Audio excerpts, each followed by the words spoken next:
I freed 1,000 slaves. And I could have freed 1,000 more if they only knew they were slaves. As I've come up through the pages of history into today's time, I can see the condition of my people done got worse. Ain't no respect for elders like me no more. There was a time back in the day where all I had to do was say the word. And the younger generations, they did what they were told, or they were dealt with. If you weren't on the same page as Harriet, you were left behind.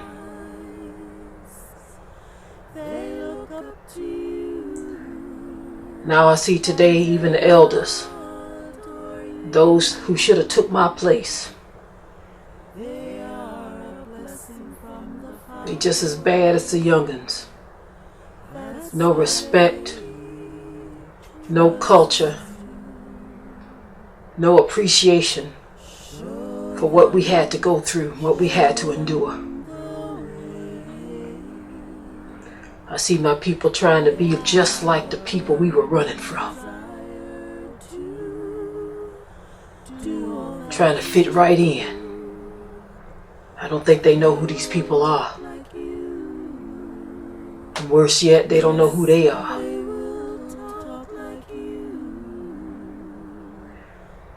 You see, back then we knew who we were. And those who didn't accept it, they were left behind.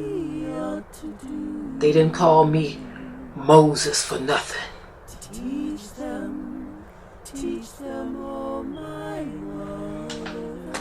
I told Pharaoh it was time to let my people go. And I think they understood me loud and clear.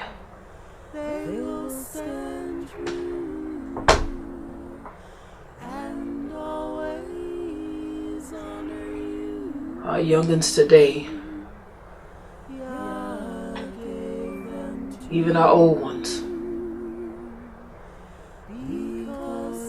it appears though they're in some type of mind warp, dwelling in a place called La La Land.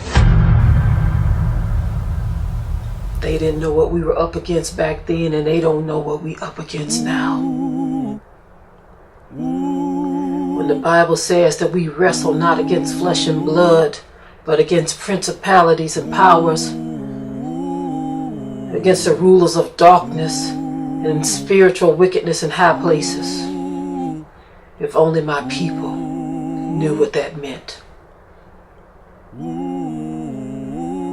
The word says, if my people, which are called by my name, would humble themselves and pray, and seek my face and turn from their wicked ways, only then will I hear from heaven and forgive their sin and heal their land. But our people, they are destroyed. And they are being destroyed for the lack of knowledge. And the worst part about it is they reject knowledge. And the Most High, He said, if you reject knowledge, I will reject you and your children. And that's exactly what we see happening. Our children are being rejected because they were neglected by their moms and their dads, refusing to teach them what's right.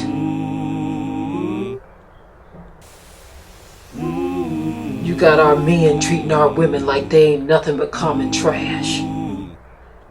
You wouldn't have got away with nothing like that back in my day. No, you wouldn't have. And then you got some women who are fitting right into the mold, to the very thing that they hate to be called. Molding right into the image of the enemy. See, there wasn't no pride in being master's whore in my time. Only disgust. But right now, today, you got our women proud to be master's whore. Our men wouldn't dare look at master's woman. But now our men sniffing after master's woman, coming in unto her, and completely disregarding the laws of the Most High Yah. I know y'all don't want to hear it because you're a stubborn generation. It's very clear in the Bible what we're supposed to be doing and what we ain't supposed to be doing. But y'all don't want to hear that.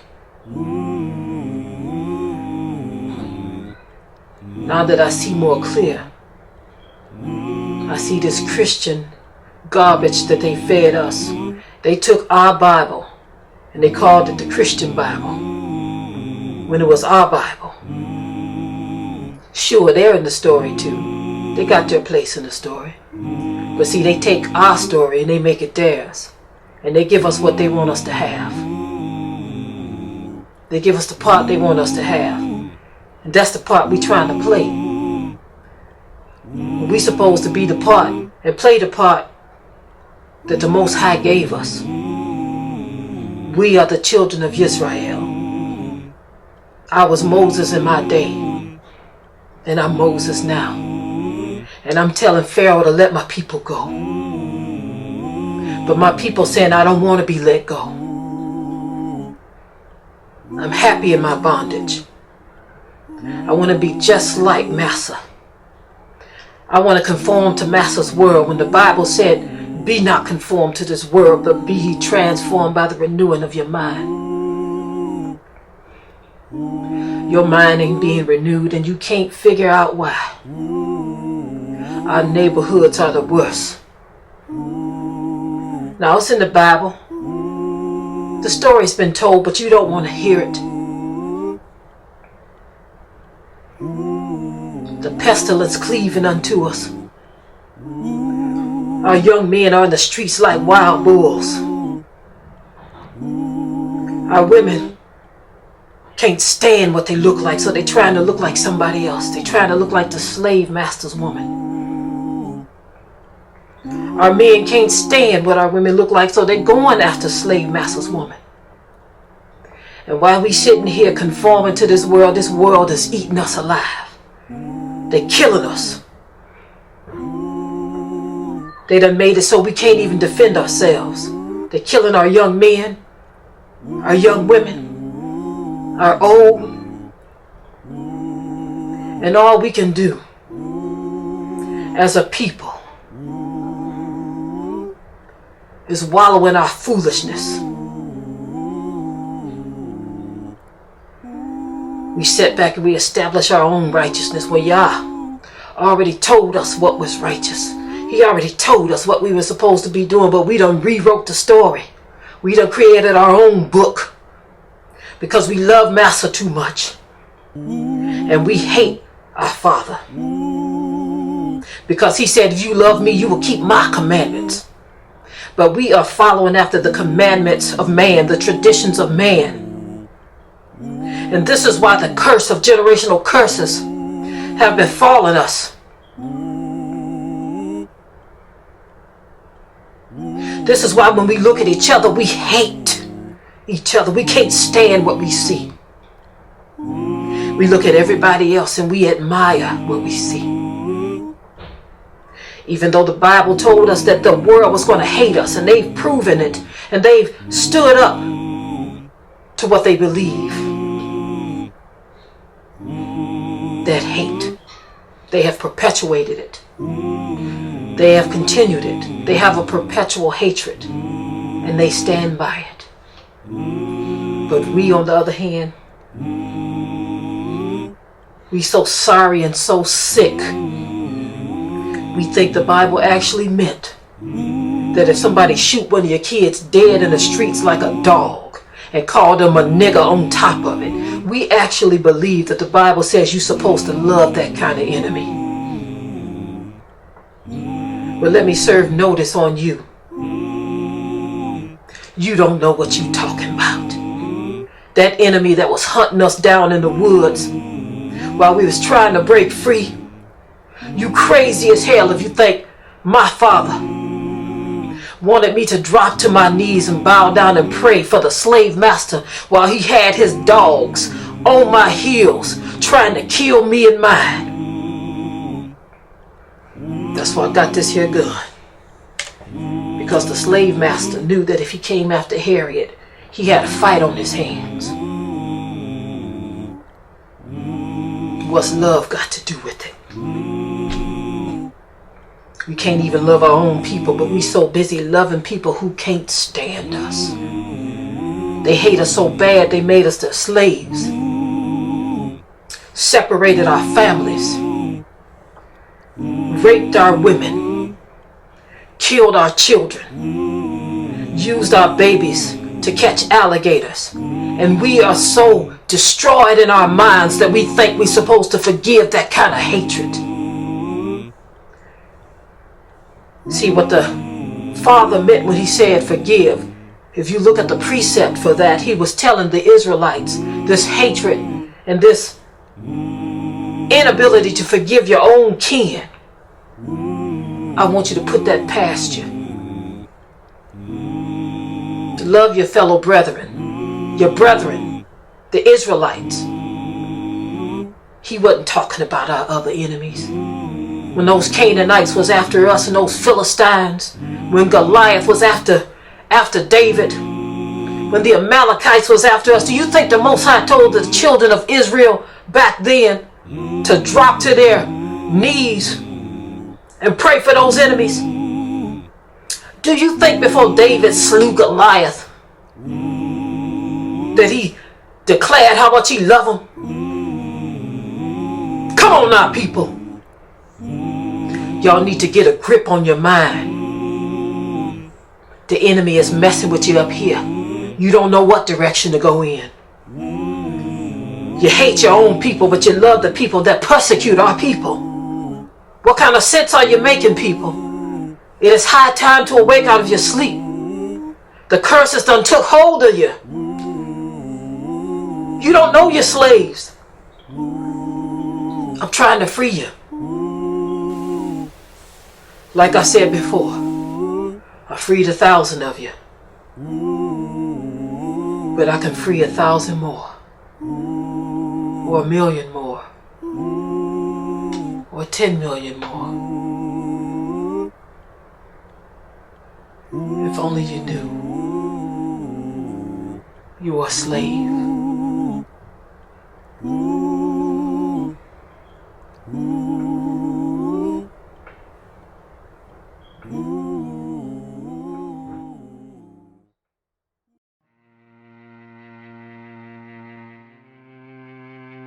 Therefore shalt thou serve thine enemies which Yahuwah shall send against thee, in hunger and in thirst, and in nakedness, and in want of all things, and he shall put a yoke of iron upon thy neck, until he have destroyed thee.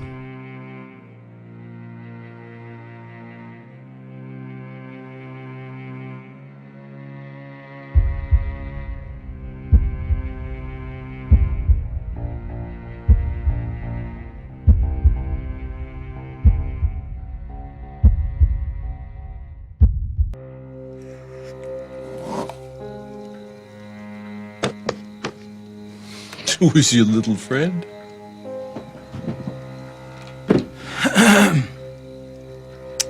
This is Ben.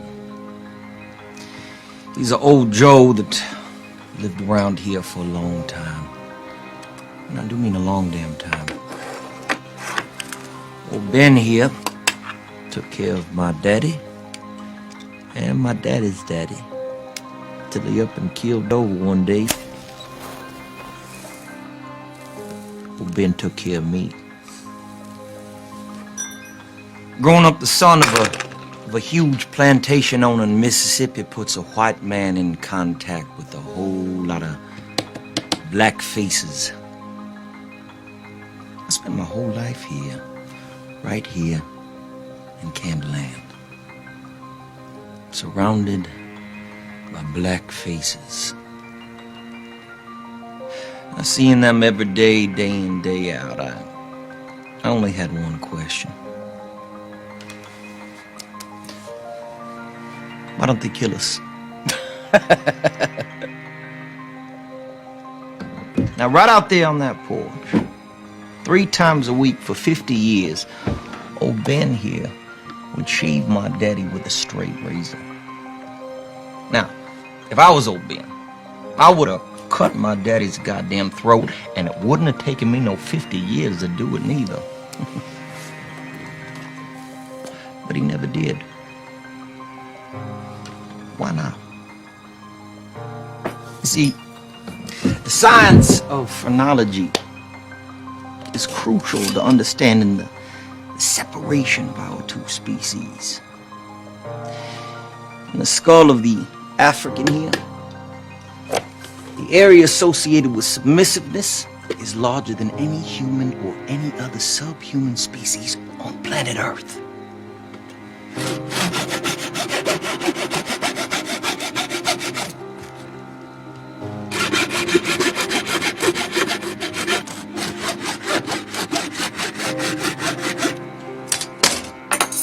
If you examine this piece of skull here,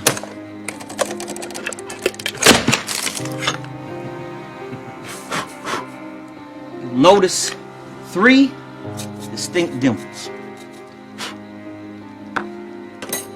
Here, here, and here. Now, if I was holding the skull of an Isaac Newton or Galileo, these 3 dimples would be found in the area of the skull most associated with creativity. This is the skull of old Ben. And in the skull of old Ben, unburdened by genius, these 3 dimples exist in the area of the skull most associated with civility.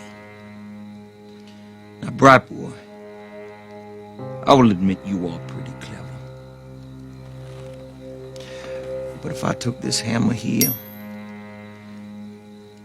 and I bashed in your skull with it, you would have the same 3 dimples in the same place as old Ben.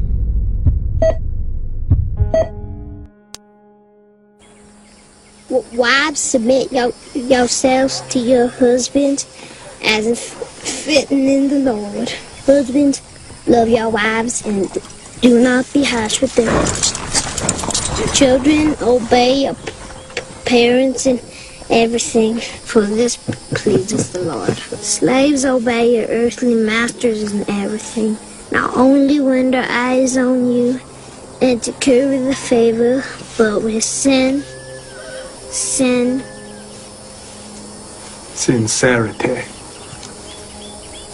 sincerity of the heart in referring to the Lord. Oh, I don't believe it. How old are you, boy? I ain't been on yet, sir. Pay up, gentlemen. It's dangerous, you know, teaching them to read. It's true. Matt Turner was taught to read. Nonsense. Let me show you. Boy, can you explain to me the meaning of what you just read? No, master. See?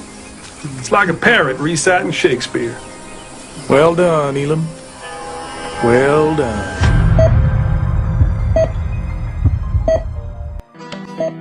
Imagine you and your family living in this barn, forced to live like animals and with animals.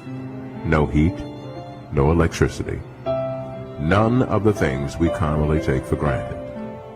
This is the case of one family, held as slaves up until the 1960s. We found this barn at Grange Hall Road and MS Highway 568 near Vicksburg, Mississippi in July 2009. This is the true life story of former slave May Louise Miller. Well, you know, I came from a very poor family, and we was in slavery. We didn't have food, clothes, shoes. We really didn't have much of nothing. And the clothes we had was a cocoa sack. Each one of us had a cocoa sack with 3 holes cut in it, and that was your clothes. Your shirt, pants, and underclothes, or whatever you want to call it, dress. We had no shoes. We had to kill what we eat. We didn't have a stove. We really didn't even have a house. We lived laid on the grass, on the dirt. The hay was our bed, and we covered with the hay was our cover. We laid with snakes. We ate snakes. We ate the crickets. We ate the worms. We ate the birds. We ate the bird eggs. We ate the rabbits. We ate the frogs. We just kind of like Tarzan. Whatever was there come in front of you, that was your meal, if you caught it. And that was our motto. It was more than me, but I don't call names. But if we caught a worm, each one of us took a bite of that worm. If we caught a cricket, although you think a cricket is dope, but we broke it into pieces that each one of us could have a piece of that cricket. If we caught a fish that done washed on the bank side, whatever, when we bit it, everybody took a bite.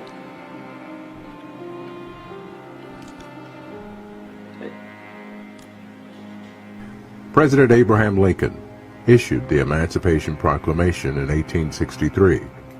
By 1865, the 13th Amendment, abolishing slavery, had become constitutional law in most states, and in 1865, Lincoln became the first U.S. president to be assassinated. During Reconstruction, most southern states ratified the 13th Amendment. However, they also put in place a series of laws that severely restricted the rights of African Americans called the Black Codes. Mississippi was the first state to institute the Black Codes, and its legislators didn't ratify the 13th Amendment until March 16, 1995. Johnny Thomas is mayor of Glendora, Mississippi. Thomas also grew up in slavery. Everybody else was in charge of you.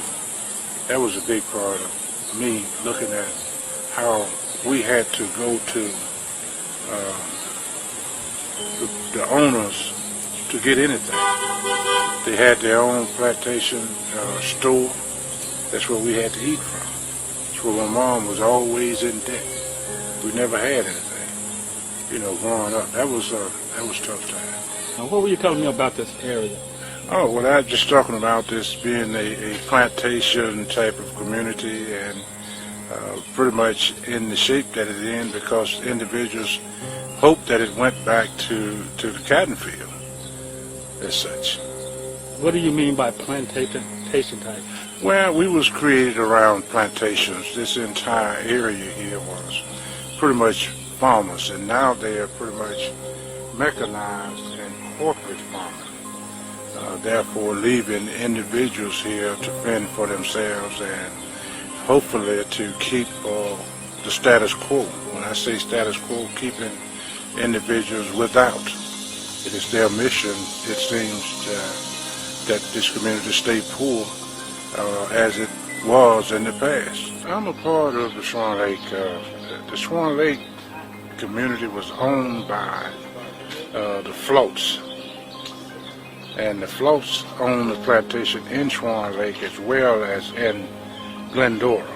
In July of 2009, not only did we interview May Louise Miller, who was a former slave until the 1960s, but we uncovered a present-day plantation. We're concealing the identities of those living on this plantation to protect them from any repercussions. If you had housing in the city, would you move? Where you would pay like $70 a month? Well, as long as it's around where I stay at, yeah, I can do that. You know, we couldn't get them to say anything about the owners on camera, but they explained to us off camera exactly what was going on, and they said to us if we were able to get them off of the plantation, that they would give us the full story on camera. Human rights activist and writer Dick Gregory explains the mentality of present-day slavery. And so you sit and you look at a mentality. And so when I looked at that film, I didn't think about my mother. They would bring my mother to the house. And when they bring my mother to the house, one of us would have to go with my mother. So the master said. And so this would have been a particular time that I had to go with my mom. So they raped my mom. And when it came to me, I was sitting there crying because, when you don't know what's going on, I was sitting up there crying in this. And so the lady said, they coming to me. So the master's wife said to him, and the other brothers or whoever they were. And she said, and they was sort of looking, and she said, oh no, no honey, no, no. And she says, she's not even a heifer yet. I didn't learn what that word was till over in the 70s. And she said, she's not even a heifer yet. She's just a yearling. You can't. But they gagged my mouth, and they raped me just like they did my mama. And there I was laying in that pile of blood. A little bit of girl didn't know what to do. And his wife had to clean me up. But that never stopped. And I remember telling my mom, if you go tell that old nigger what happened here today, we's gonna kill everybody. We took this issue of present-day slavery, pinnage to Capitol Hill. We contacted members of Congress to get a reaction, but were not surprised when they said they would, but never set up a time to be interviewed. Yahuwah shall bring a nation against thee from far, from the end of the earth, as swift as the eagle flieth, a nation whose tongue thou shalt not understand, a nation of fierce countenance, which shall not regard the person of the old, nor show favor to the young. And he shall eat the fruit of thy cattle, and the fruit of thy land, until thou be destroyed, which also shall not leave thee either corn, wine, or oil, or the increase of thy kine, or flocks of thy sheep, until he have destroyed thee.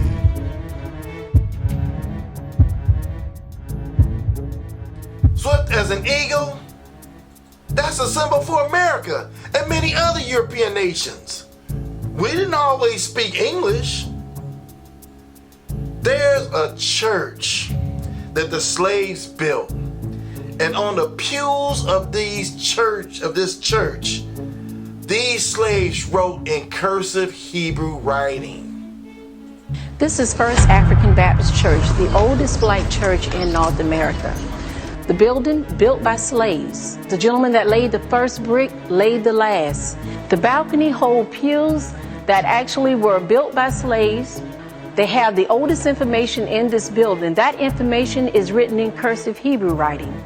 Downstairs, the air holes that the people, when they hid beneath the floors, they were able to use are actually African prayer symbols.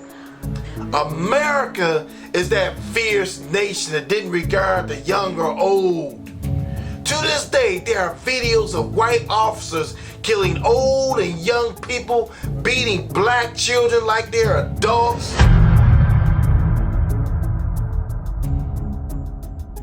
When these officers saw Tremere Rice, there was no questions asked.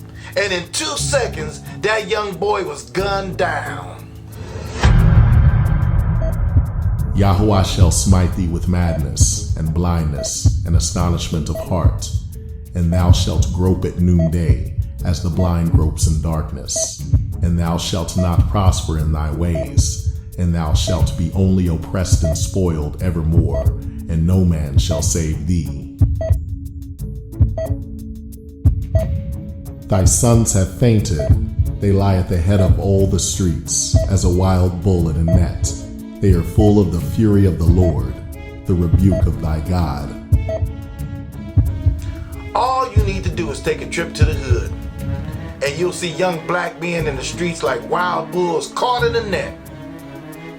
You can't even walk by them or even look at some of them without getting into some type of altercation. Ask Marvin Winans what happened when he decided to go to a gas station in Detroit. They had all these young black men in front of the gas station. We're following breaking news on Detroit's west side, where Pastor Marvin Winans has just been carjacked and robbed. 7 Action News reporter Tom Waite is live. Tom, what happened and what can you tell us about the pastor's condition? Is he doing okay? He is doing okay, Joanna and Diana. In fact, take a live look. The pastor is now speaking with police and telling them exactly what happened. We're at Linwood and Davison here on the city's west side, and this is what happened as far as we know. The pastor had come here to this gas station, the Citgo. He was in an Infinity vehicle. He'd come inside, possibly into the convenience store at the gas station. He was then approached by a couple of men, we believe, maybe more than that. He was roughed up. They took his Infinity. As far as we know right now, it's still out there. We're making up a graphic as soon as we can, but again, it's a QX56 Infinity 0DRT73. That's the license plate again, 0DRT73. But the most important thing is the pastor is okay. Of course, Marvin Winans with an incredible legacy here in Detroit. Most recently, he spoke at Whitney Houston's funeral, and he is now talking to detectives about exactly what happened and trying to help them. The pastor is approaching us, so he can tell us exactly what happened. Pastor Winans, we're live. Can we get you real quick? Come on over. Obviously, he's being good enough to talk to us here, and certainly a scary situation for him. Thank you, Pastor. We appreciate it. We're actually just live talking about what happened here. If you could tell us, you'd come to this gas station to get some fuel? Yeah, just I was on my way to Toledo. Oh my gosh, what happened? And came into the gas station, and when I walked in, there was just at least 10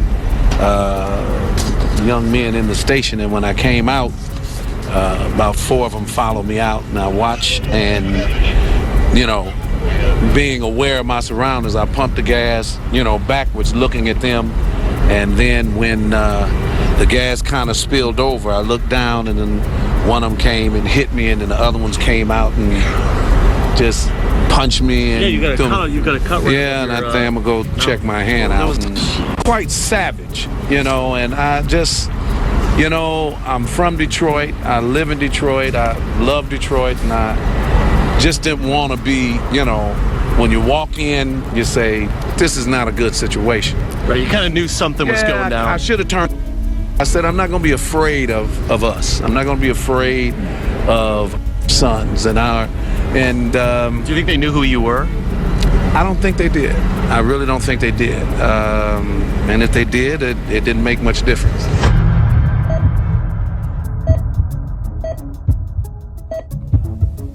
The reason that our young men are so out of control in the neighborhood is it's specifically, I'm going to say, dealing with the media. Media pushes so many things across the airways. It's almost as though that they're training them in the way that they should go. You speak to music. Music is telling them to put a frown on your face, to try to look hard, look like a suspect rather than a prospect. And it's all dealing with Satan's plan. His plan is to cause the young men to do what he wants them to do, which is totally contrary to the laws of Yah. And movies, don't let me speak to movies. Every other movie out there deals directly with and against the laws of the Most High Yah. Thou shalt betroth a wife, and another man shall lie with her. Thou shalt build an house, and thou shalt not dwell therein.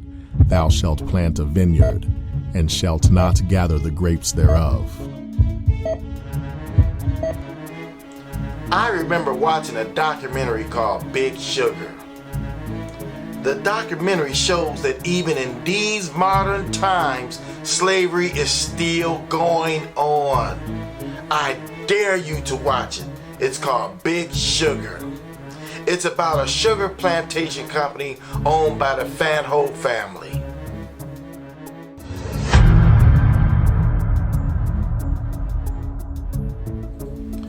Billionaire Cuban brothers Alfonso L5 Fanho and Jose Pepe Fanho that owns the sugar company that produces most of your white sugar that's sold throughout the United States, including Domino sugar and even off-brand sugars. The people from Haiti needed jobs, so they went to the Dominican Republic to work for this sugar plantation. The plantation owners would take the passport of all of the people that they hired for jobs, and then they treated them like slaves, and they would not allow them to even go back to their country. These workers who lived on Centro Romano, Dominican Republic, a Fanho-owned plantation, go hungry while working 12-hour days to earn only $2 a day. They won't allow them to even grow their own food.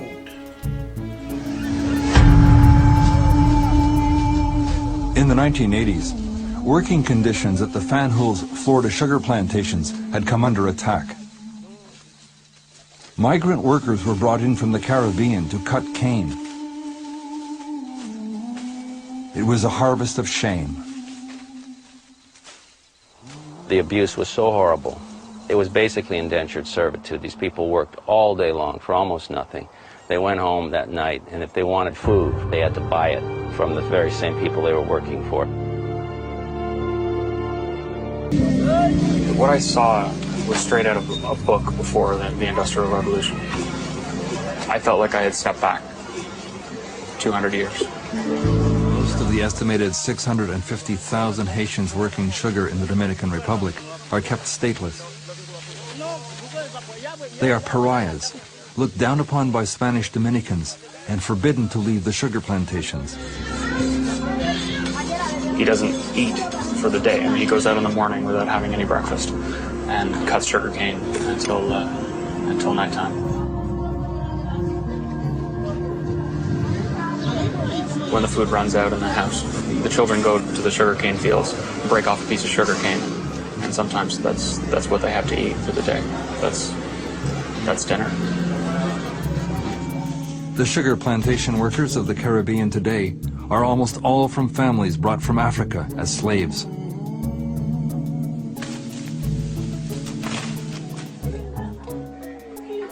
Fanho security is never far away.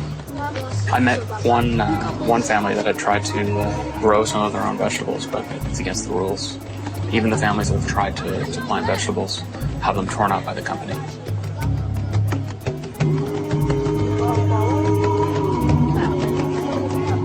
This is modern day slavery. Many of their workers have died as a result of working for the sugar plantation. Yet some people are teaching this lie that the billionaire Cuban Fanho brothers are Hebrew Israelites. Also notice how Chris Tucker is seen shaking this racist hand of Mr. Fanho. Domino sugar is Dominican sugar.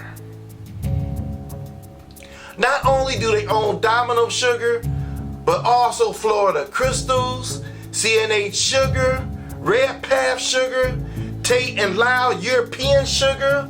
This is why I no longer buy these brands of sugars or white sugar or any sugar from Florida. I don't want to be a partaker of the slavery and killing of the blacks of Dominican Republic and Haiti. Many of the sweet items you buy in the store today are sweetened with their sugar.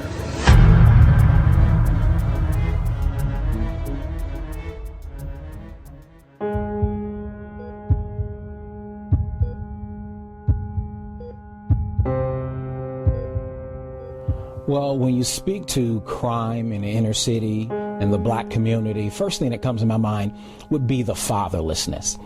A lot of times there isn't that father in that home to be that authority figure dealing with that, specifically that boy, and grooming him into being a man.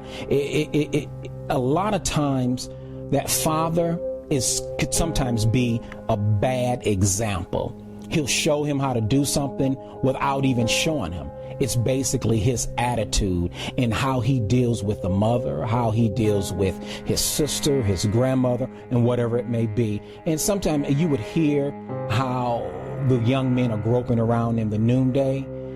Nothing else to do. Pride is right there, and they won't swallow their pride in order to just get their point across. I wrote an article once, put it in a magazine with a woman that was practically naked on the front. So I thought some men might read it. And the article was called Losing 19.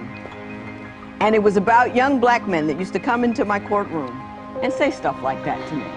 I'm not going to do probation. I'm not going to get a job and all this kind of stuff. I'd rather you just lock me up because I can jail and it's really not a problem. And they don't take care of their kids, and they don't mind going to jail. They go to jail like I pay taxes. It's a cost of doing business, and they never get anywhere in the world. They just kind of like screw up as a matter of life.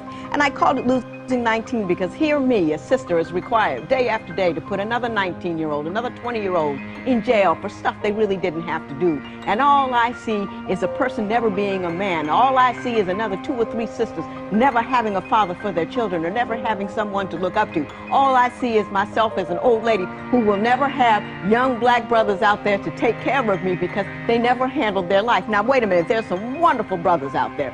Good, solid brothers. But all I got to see was you. And it hurt my feelings. When you jail, we jail too, because we don't have access to you.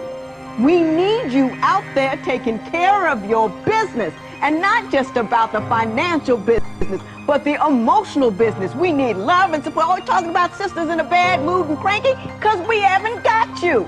We need you. And you don't have the right not to take care of your business, because if you don't take care of your business, we are out there and we are out there alone, and we can't do it that way. Do you hear me? What I see as a major factor as far as the black condition is people don't know who they are. When a person knows who they are, when a man knows who he is, he can walk like a king, act like a king, and be the king of his house. A woman that knows who she is, she can be a queen and be treated as a queen and act like a queen. And together they can impact their families, because there's such a division between the male and the female and the children. And what has to happen is, for now, there's agencies like the ones I work for helping people trying to piece little pieces together, but it never really comes together completely until that male knows who he is, and in turn it impacts the female. And together they can build a successful family and also pass down generational blessings instead of generational curses. Fatherlessness in our family, even though, naturally we all have fathers, but from generation to generation we see where the male is not in the home, and it's just the women raising the children, and even, not getting married, and, the promiscuity and children outside of marriage, and it just seemed like nobody's getting married, from the aunts and the uncles all the way down to the children and the grandchildren. They're having children, but where are the husbands, where are the families, where are the units, and then if the male, is in the picture, usually they're the ones that's going to take care of the kids instead of the mothers, or, and it just goes on from that. One of the curses I didn't know as a young child, but I know now, was being separated from my mother. And she was diagnosed at the age of 16 with schizophrenia, manic depressive, paranoia, and she had us, and we were sent off into the system. So, we grew up in the system. group homes, foster homes, group homes, foster homes. And I did that until the age of 13 when I was just fed up and I didn't want to listen to nobody, again in the curses, and wanting to do, my own thing. And I left home and went out selling drugs, trying to fend for myself. Ended up getting molested and raped and all the generational curses. And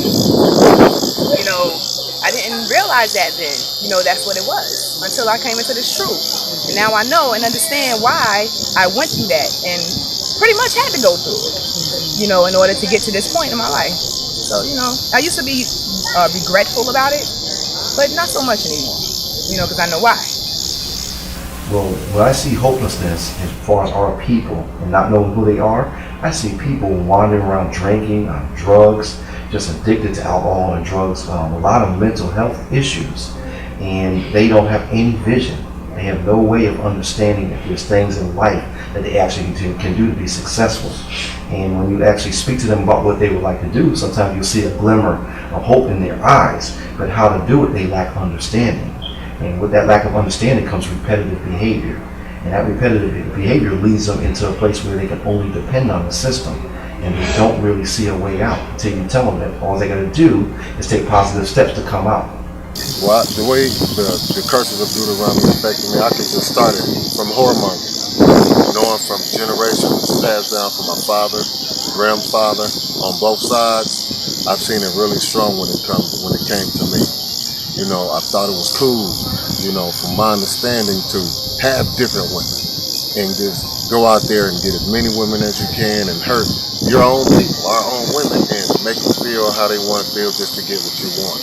And I've seen that through generations. And my brothers taught me, my fathers taught my brother, and I even seen my father do some of these things. And at that time, I was teaching my little brother to do the same thing that I was doing. And he was following the same steps that I was doing.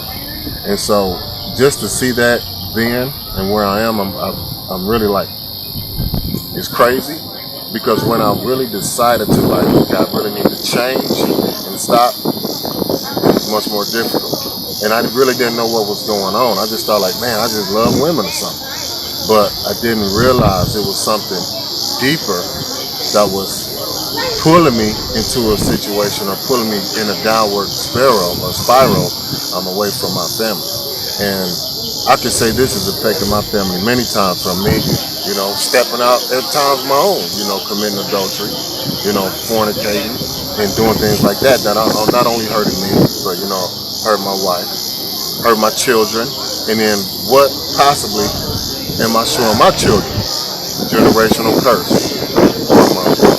Sleeping from women to women to more women as possible. So it's hurted me, but I've learned a lot from it. And so I know the difference. And it's a real, that spirit of whoremonger is so strong. It's so strong, and we don't really realize what it is and how strong it is until we're trying to get out of it. Because we're so blind. That's all. To me, that's another part of the delusion. And see, that's when I really didn't get to know myself, because I was so spread it out among different women. Probably 3% of myself was together. Everything else was spread it out amongst all the women I was with all over.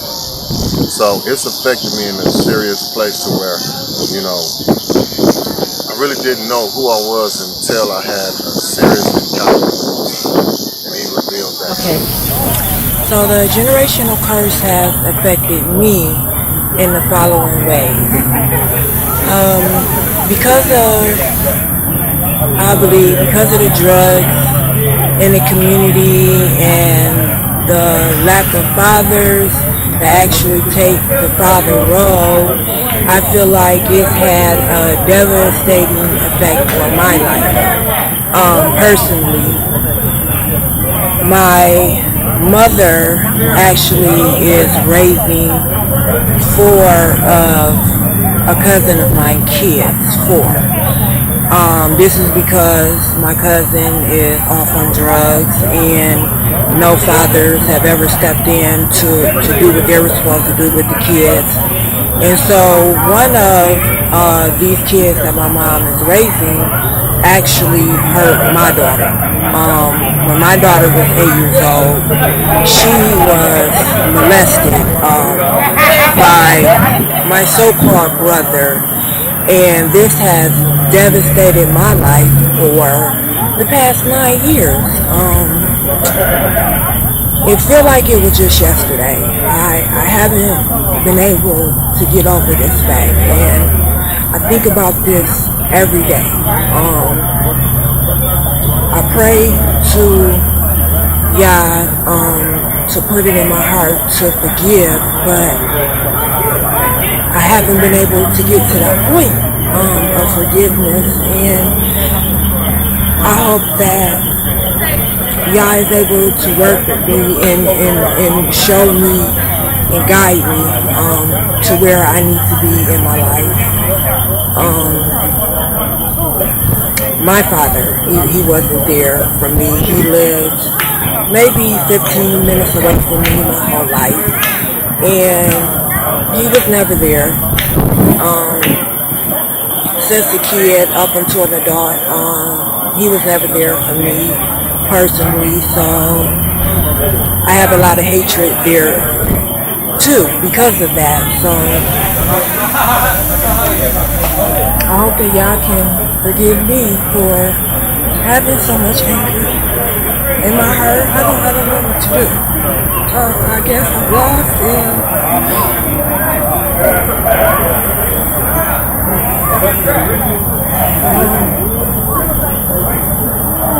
yeah, that's how the generation curse has affected me.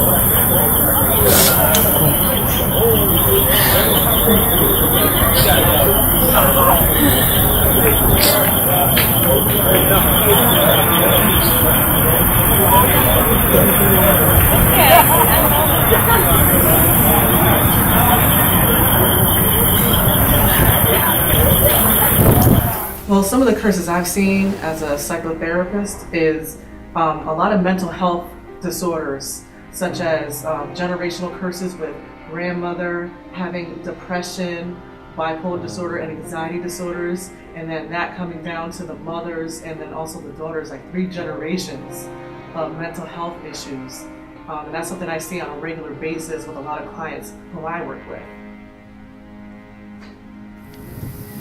Some of the obvious curses that I see in the black community is where you have the lack of a presence of a father figure in many of our children's lives. And you see how the dynamics of that missing presence and the ability to, create a level of accountability for children, it leads many single parents in situations that make it almost impossible for them to teach and train their children themselves personally, to the point where children are off to themselves. And when children are off to themselves, as we've seen in scriptures, it says it would come almost to a point of being an embarrassment, and embarrassment sometimes to the mother and sometimes to the father, but the majority of the times it was the mother that was held responsible for that type of situation. But when you find yourself in an environment where you don't have both a mother and a father, a lot of the responsibilities that should be the responsibility of a husband to provide for the family, it's not present and it's not there. So then the single mother has to work outside the home to try to provide and to also be there to train up her children. And I think that they find it very challenging and difficult to be able to do those things. So those are one of the major things that I've seen personally. Other times as the level of incarceration that precipitates from those type of environments as well. And I think that's another type of the curse where you don't have really a role model to look up to, and sometimes the role models that you have is what you see in your community, your friends that you hang out with, the school system that you're actually attending, and the pressure that you may have at times to try to keep up with the friends that you have about you. You see the fly clothes they may have, or the fly new car that they've been able to purchase, but you realize those things that enabled them to get those things were either because they were selling drugs or something that would lead and cause them to be incarcerated. Look at this. This little boy eating all the grapes and he ain't even paying for it. He's been eating these little grapes and his mother sitting right there and she don't even care. Look. Got his hand in the grape. Look. Look. Look. Look. He's just sitting here eating. Huh. She ain't got no control of kids. See what happened? This will be happening. This is shit that goes on in New York. Look, he eating and she ain't saying nothing. She ain't gonna pay for it. Hey, your mother paid for that? She should know. If I work in the store, then you'll be in trouble.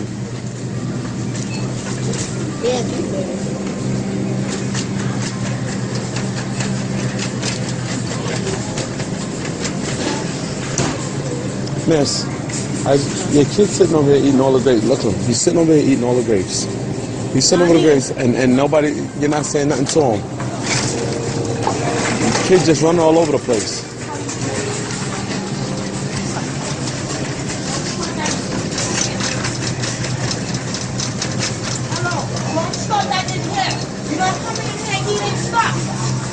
Why are you eating a stuff? Who are you talking to like that? Watch your mouth. Don't give me back chat. Don't give me back chat. Don't do that. Listen, don't give me back chat. This bitch is bugging out. Don't give me back chat. Listen, don't play with me. You will beat your ass. Listen, I will beat your ass. Don't play on me, boy. Why don't you fucking play on me? Listen, listen, Ronnie, don't fucking play on me, yeah? Don't fucking play on me. You raising your hand for me? You raising your hand for me, boy? Oh, you raising your fucking... You got mad? You got mad?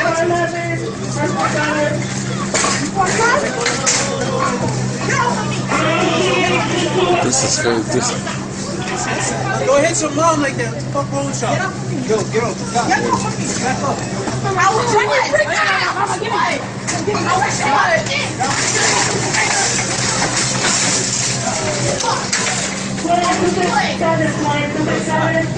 World star. Listen. Bring my fucking here. Fucking murder you kids. Fucking sick of these damn kids.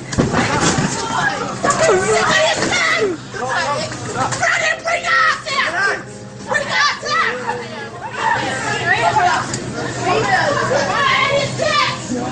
World star.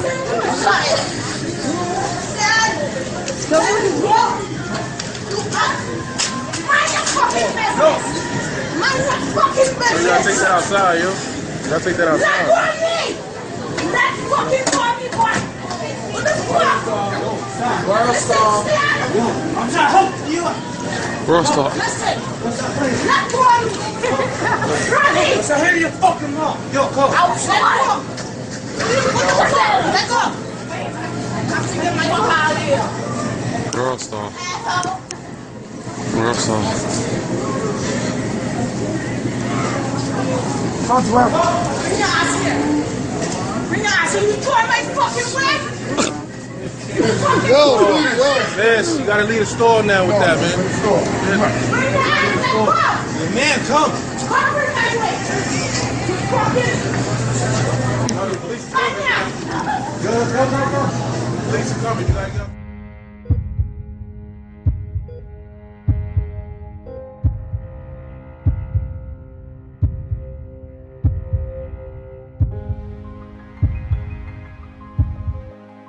But what I've seen amongst black families and seeing how things work when they don't listen to what the scripture says and listening to Yahuwah is this. When we do what's right, we don't have these cases open. I'm a social worker for the state of Connecticut, and I see so many issues with our black families. They're not doing well as far as the kids are out on the streets. They're running around wild, they're groping around, the men are groping around at a day. And it just is, the mothers are having to take care of everything. The women are wearing themselves out trying to play the role of both the male and the female, the father and the mother. And so there's so many things where the father is not present, the mother's out working, the kids are left to themselves. And then you read what the scripture has to say, When we obey the Most High's commandments, then there's blessings.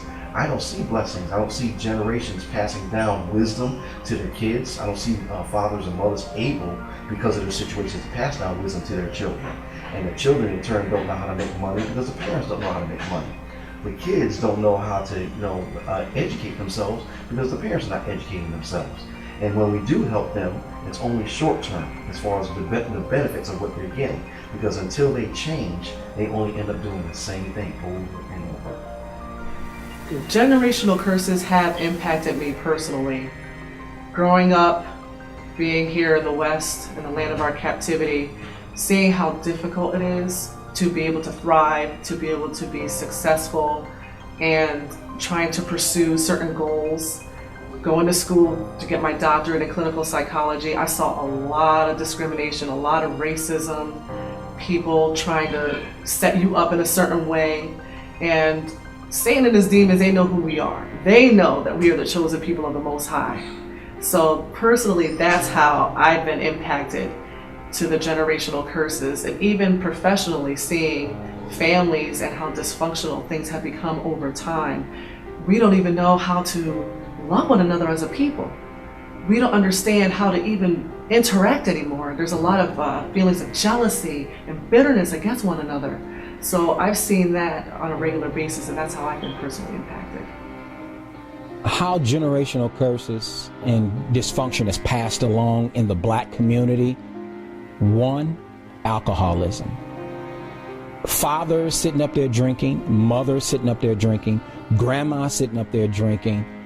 Even I've seen in different situations where you get that whole black thing, dip the pacifier inside of the booze, if you will, and that'll put that baby to sleep. You're starting off something right now. You're ingraining, like giving them, you're passing along that taste right out the womb with a pacifier. And not to mention drugs, drug abuse.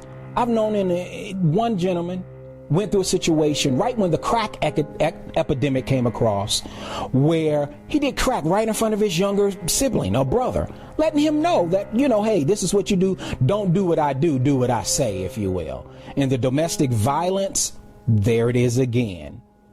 The son or even the sister seeing their daddy smack the grandmother or mother around, and they figure that that's an okay thing to do. It's what you do to keep them in line. Seriously?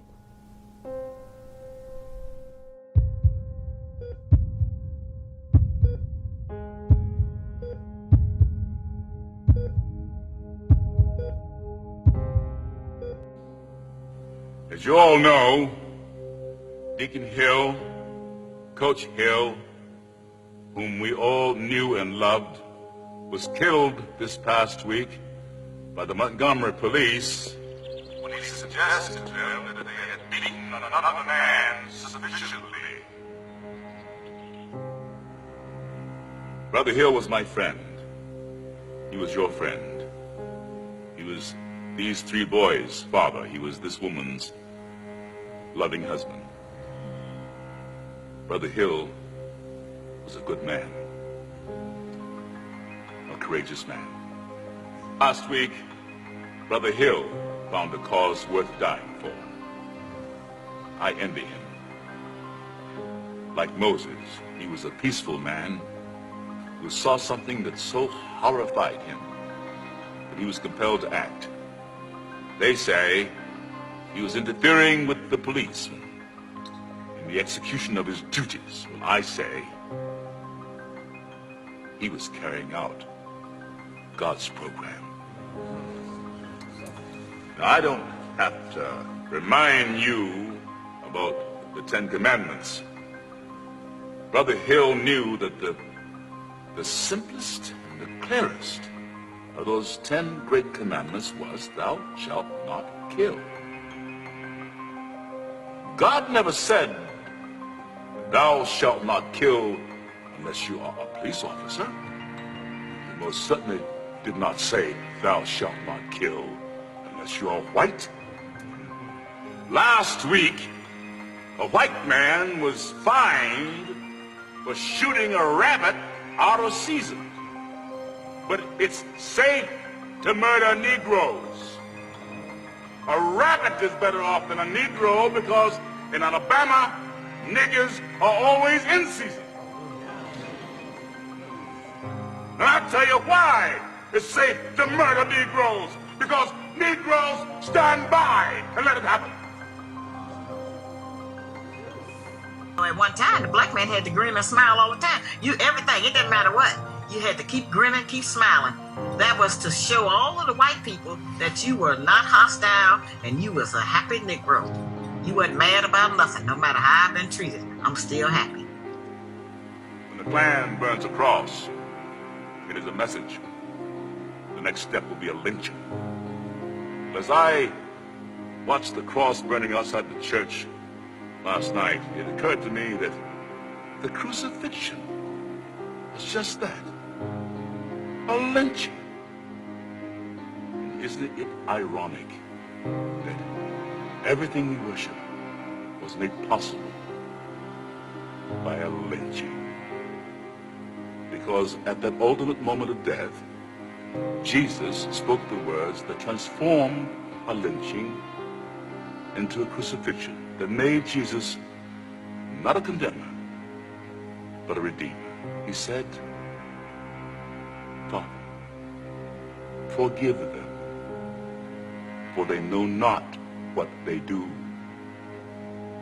But the white policemen who are free day after day to murder Negroes know what they do. And you know what you do. When you stand by and watch your brothers and sisters being lynched, it is as if you stood by while Christ was being crucified. Woe unto you, scribes, Pharisees, hypocrites.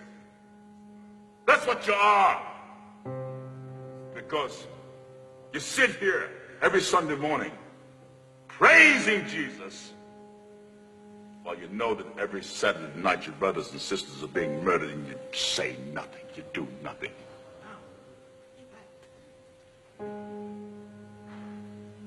Is it fear? Are you afraid that if you speak too loudly or protest too strongly, you'll be killed like Brother Hill? At one time, the black man had to grin and smile all the time. Everything, it didn't matter what. You had to keep grinning, keep smiling. That was to show all of the white people that you were not hostile and you was a happy Negro. You wasn't mad about nothing, no matter how I've been treated. I'm still happy. You well may be. He who takes not this cross and follows me is not worthy of me.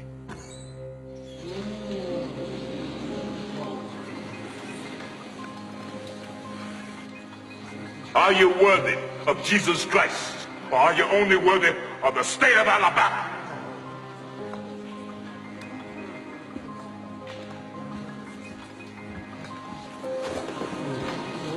Let's tighten up a little bit. Ronald Kitchen never thought he'd hear these words. We have ways of making niggers talk. Kitchen was not being held against his will by men in white hoods or neo-Nazis. He was in the hands of the Chicago PD. What I'm gonna do, I'm gonna introduce you to the telephone book and the nightstick. To get the telephone book, this stick, and use the big old nightstick and put it on top of your head, and he just beats the shit out of it. So I'm sitting there, and as he telling me, you did this. We know you did this. This was a highly publicized quintuple murder, but when police picked up Kitchen, he says they told him it was for auto theft. After a few hours of interrogation at this former police station, Kitchen says he realized the auto theft arrest was simply a means to an end. So he tells me, stand up, nigga. Stand me to a wall, handcuff me behind my back to another hoop, and he get his nightstick and he put that nightstick between my legs. And he put it against the wall and he lifts me off my feet. And he grinds. And he grinds. For more than 16 hours, Kitchen says, a revolving door of officers beat and interrogated him, until he had no fight left. So I'm okay. I'll do whatever you want me to do. Whatever you want me to do, I'll do it. You'll sign a confession. I'll sign. Based solely on his confession and the testimony of an imprisoned informant who was later discredited, Kitchen was found guilty of all 5 murders and sentenced to death. It would not be until years later that Kitchen realized he wasn't alone. Kitchen's case, tragic as an isolated incident, terrifying as a pattern and practice of some members of the Chicago Police Department, who, according to legal experts, tortured more than 100 men, mostly African American, from 1971 to 1992. The city tried to keep these reports from being released. In 1989, working on a tip, investigative journalist John Conroy discovered hauntingly similar reports from suspects claiming to be tortured by Chicago police. Give us a sense of the type of torture that was used by the officers. Well, the most well-known is electric shock, and there were, as far as we know, 3 electrical devices. There also was one prisoner, Andrew Wilson, who was burned against a hot radiator. Russian roulette was played. At the center of it all was one man. John Burge is a former Chicago Police Department commander and the face of this dark chapter in Chicago's history. Why were you so tenacious with this, though? Well, people were going to die, and nobody was doing anything. There were a dozen men on death row who were there on the basis of suspect confessions. Ronald Kitchen was one of them. He spent 21 years locked up, 13 of those on death row.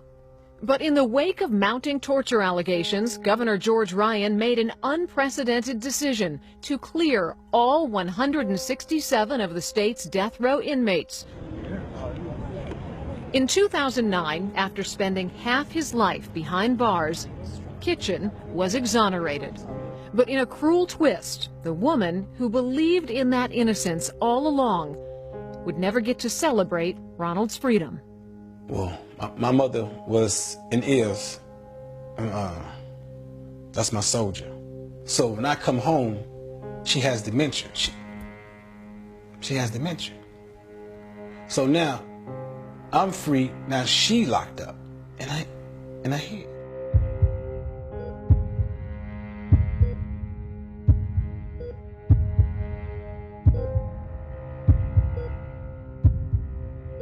California is a weird state because they have laws for pedestrians. You know, like you cross the street, they have laws for pedestrians, but they don't have laws for people at night when cops accidentally shoot people. I mean, they accidentally shoot more niggas out here than any place in the world. Every time you pick up paper, nigga accidentally shot in the ass. How do you accidentally shoot a nigga 6 times in the chest? Well, my gun fell and just went crazy.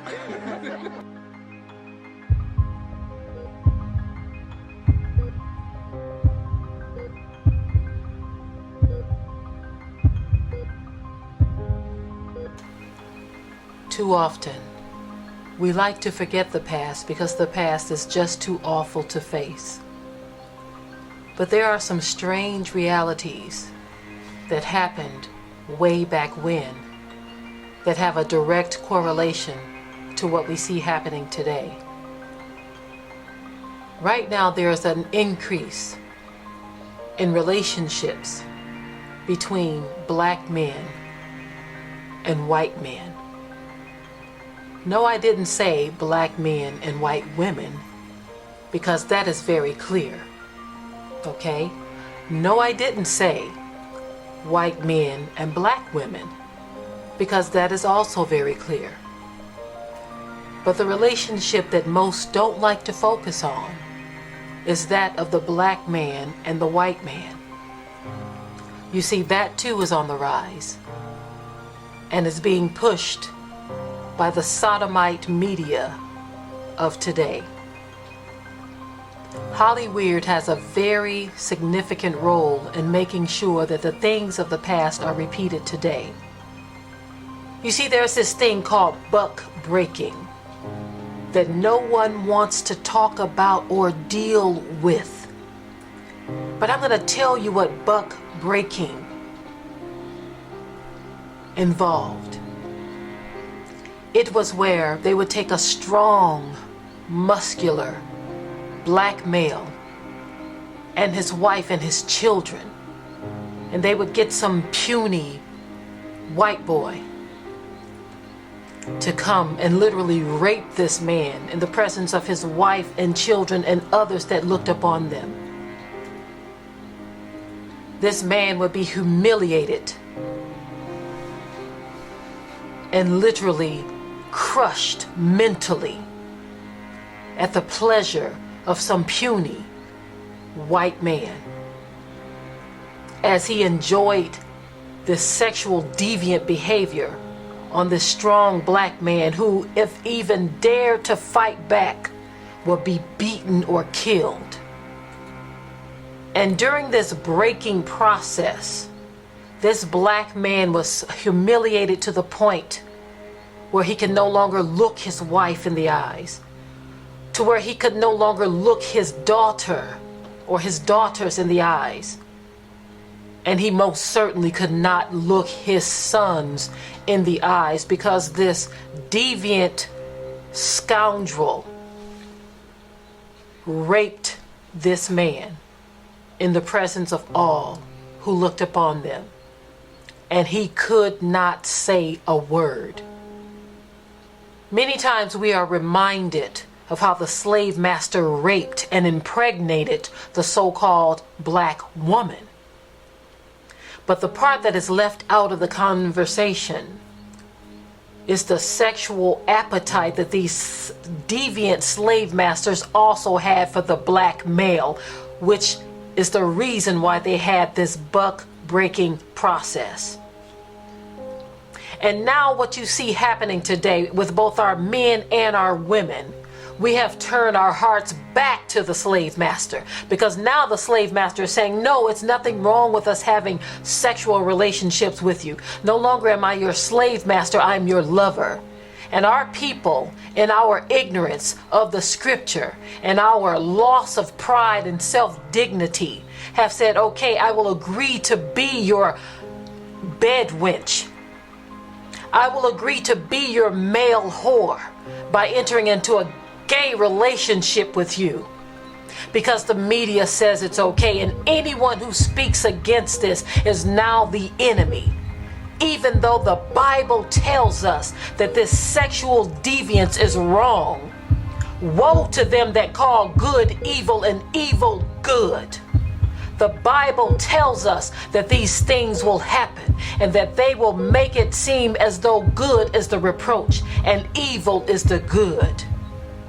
But we, as the children of the Most High Yah, have got to stand against this devilish, demonic activity, because they are using this same stuff to destroy our families from the inside out.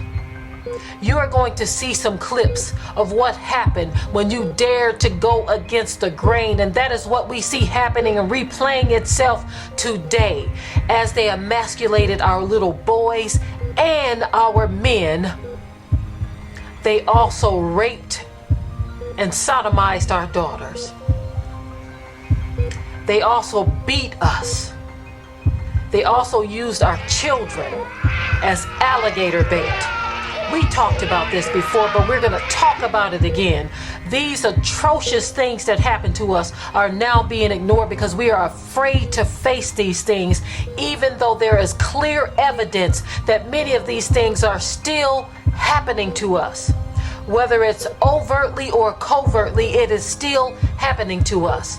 And they are using a systematic approach to killing us legally. But the Most High is saying this came up on us because we were disobedient to His word, and we begged for a king.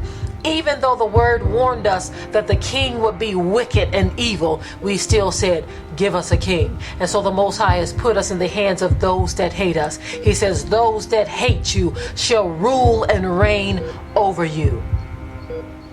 And they will kill you and find themselves not guilty.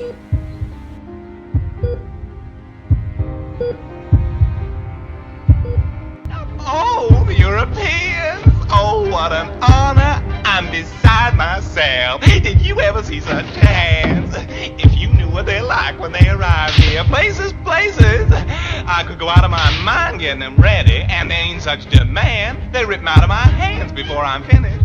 Come on, darling, show yourselves these nice men. Please, gentlemen, go ahead. Look around all you like. Not bad, huh? Guess what they cost? $500? $1,000? And perform religious rites which are merely a primitive African version of Christianity. Experience shows that the more religious a slave is, the more humble, resigned, and docile he is. However, the law prescribes that these devotions shall be monitored by a white man. And there he is.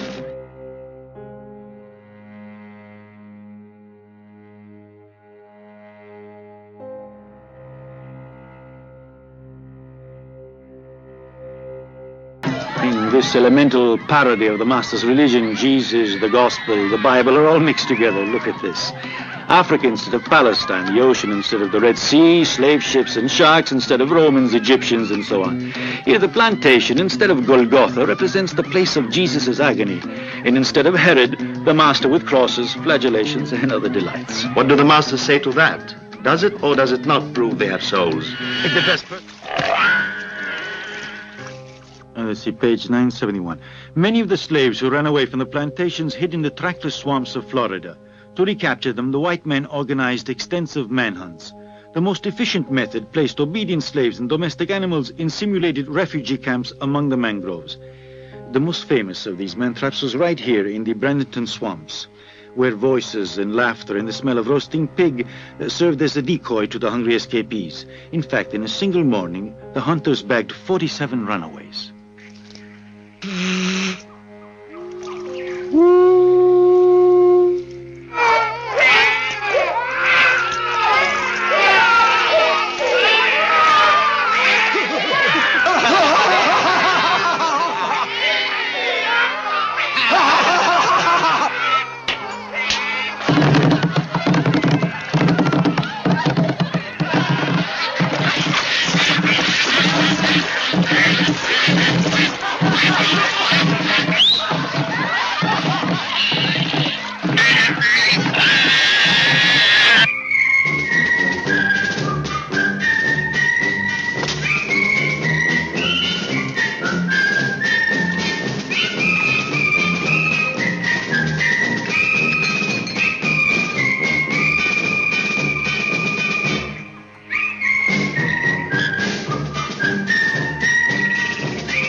If ye do in any wise go back, and cleave unto the remnant of these nations, even these that remain among you, and make marriages with them, and go in unto them, and they to you, know for a certainty that Yahuwah your God will no more drive out any of these nations from you, but they shall be snares and traps unto you, and scourges in your sides, and thorns in your eyes, until ye perish from off this good land which Yahuwah has given you.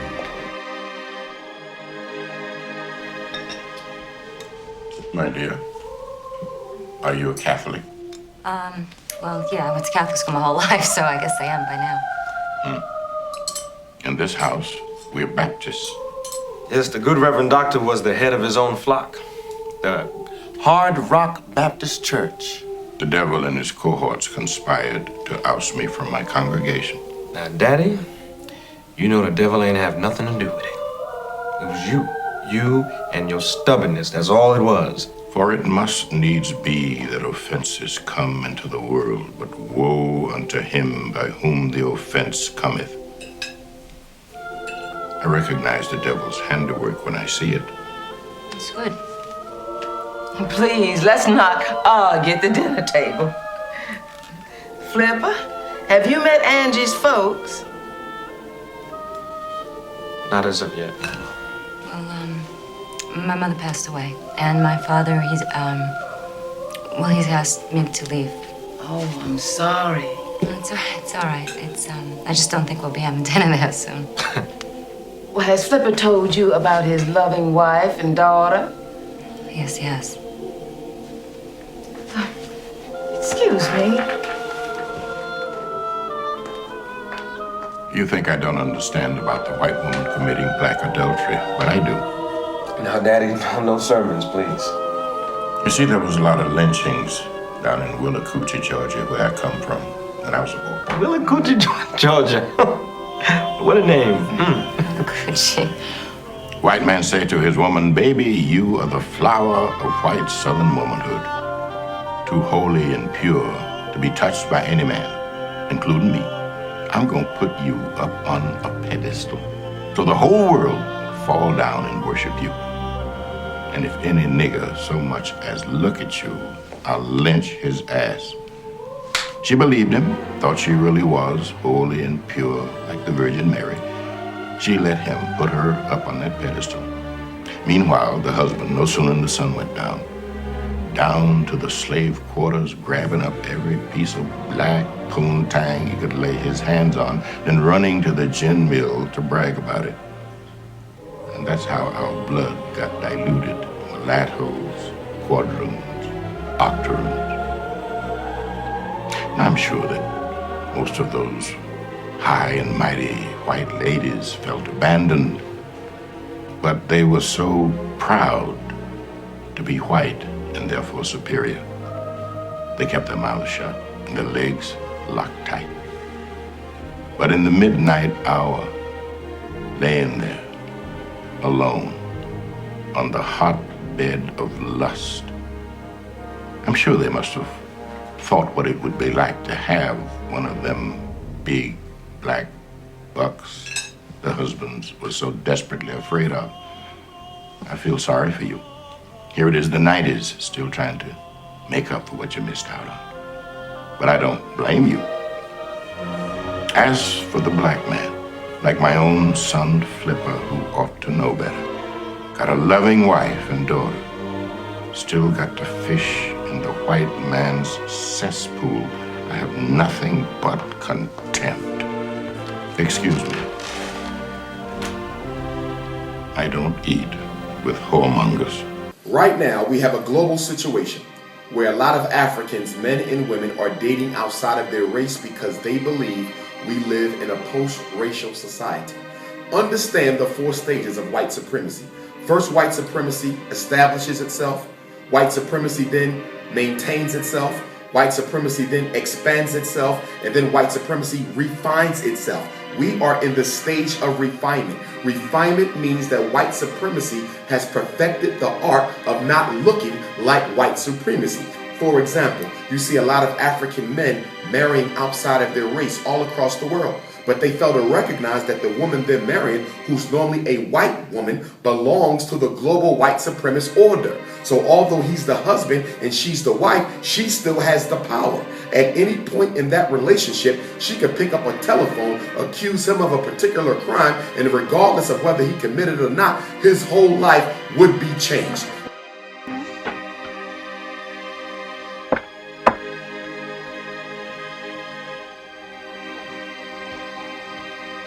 That Miss Augusta a mighty efficient woman. Lordy, but she sure got a tongue on her. Who they, Papa? Them? Drum and Blaze. They gonna be our new house servants. They's pretty nigger boys. You haven't whooped it when they's naughty? Shut your mouth. I does a whipping around here. Miss Augusta, this is my daughter Sophie. Miss Augusta's gonna be like a mama to you. We should both you like my mama. Well, all right then, I'll be like your aunt, Aunt Augusta. You ain't gonna do that regular, is you? Well, I see you've been a-messing in the kitchen. There sure ain't kitchen wench cooking. It's mighty pretty. Well, I must say I do have a definite tendency toward perfection. Seeing as you're in such a good humor, Mr. Maxwell, I would like to have 2 extra girls to work in the house. Edna and Fronia seem very competent. Oh, no, they too young. I can't have them in the house with Blaze and Drum. I don't like to breed them that young. Mr. Maxwell, Sophie shouldn't hear those things. Papa, why don't you put Blaze with Balsam and get some good suckers out in her? And Drum, give him Elvira. She's a pretty wench, and everybody's saying she's in heat. Sophie, there's a present for you in my room. It's on the bureau, wrapped up. You go get it. Go, Sophie.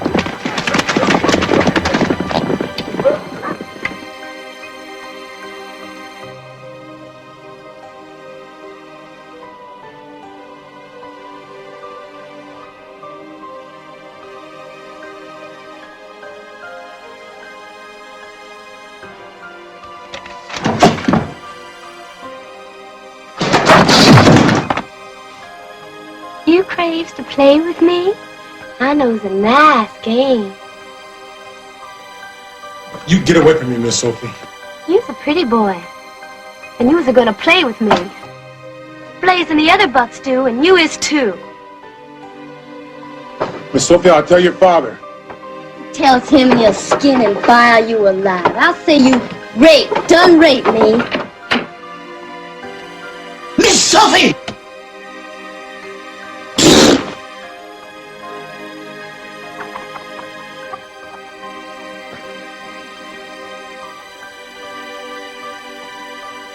Why didn't you never play with me?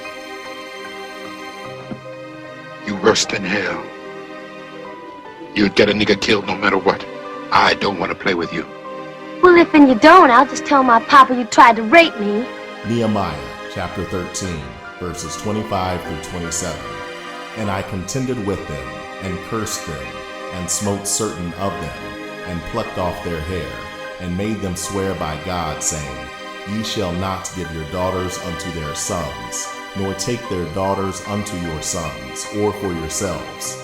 Did not Solomon king of Israel sin by these things? Yet among many nations was there no king like him, who was beloved of his God, and God made him king over all Israel. Nevertheless, even him did outlandish women cause to sin. Shall we then hearken unto you to do all this great evil, to transgress against our God and marrying strange wives?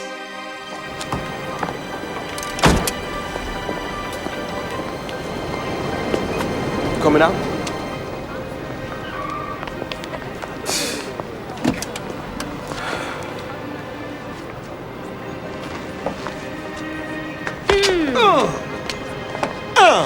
Oh. Hey. Don't mess with me. I got 2 rough brothers.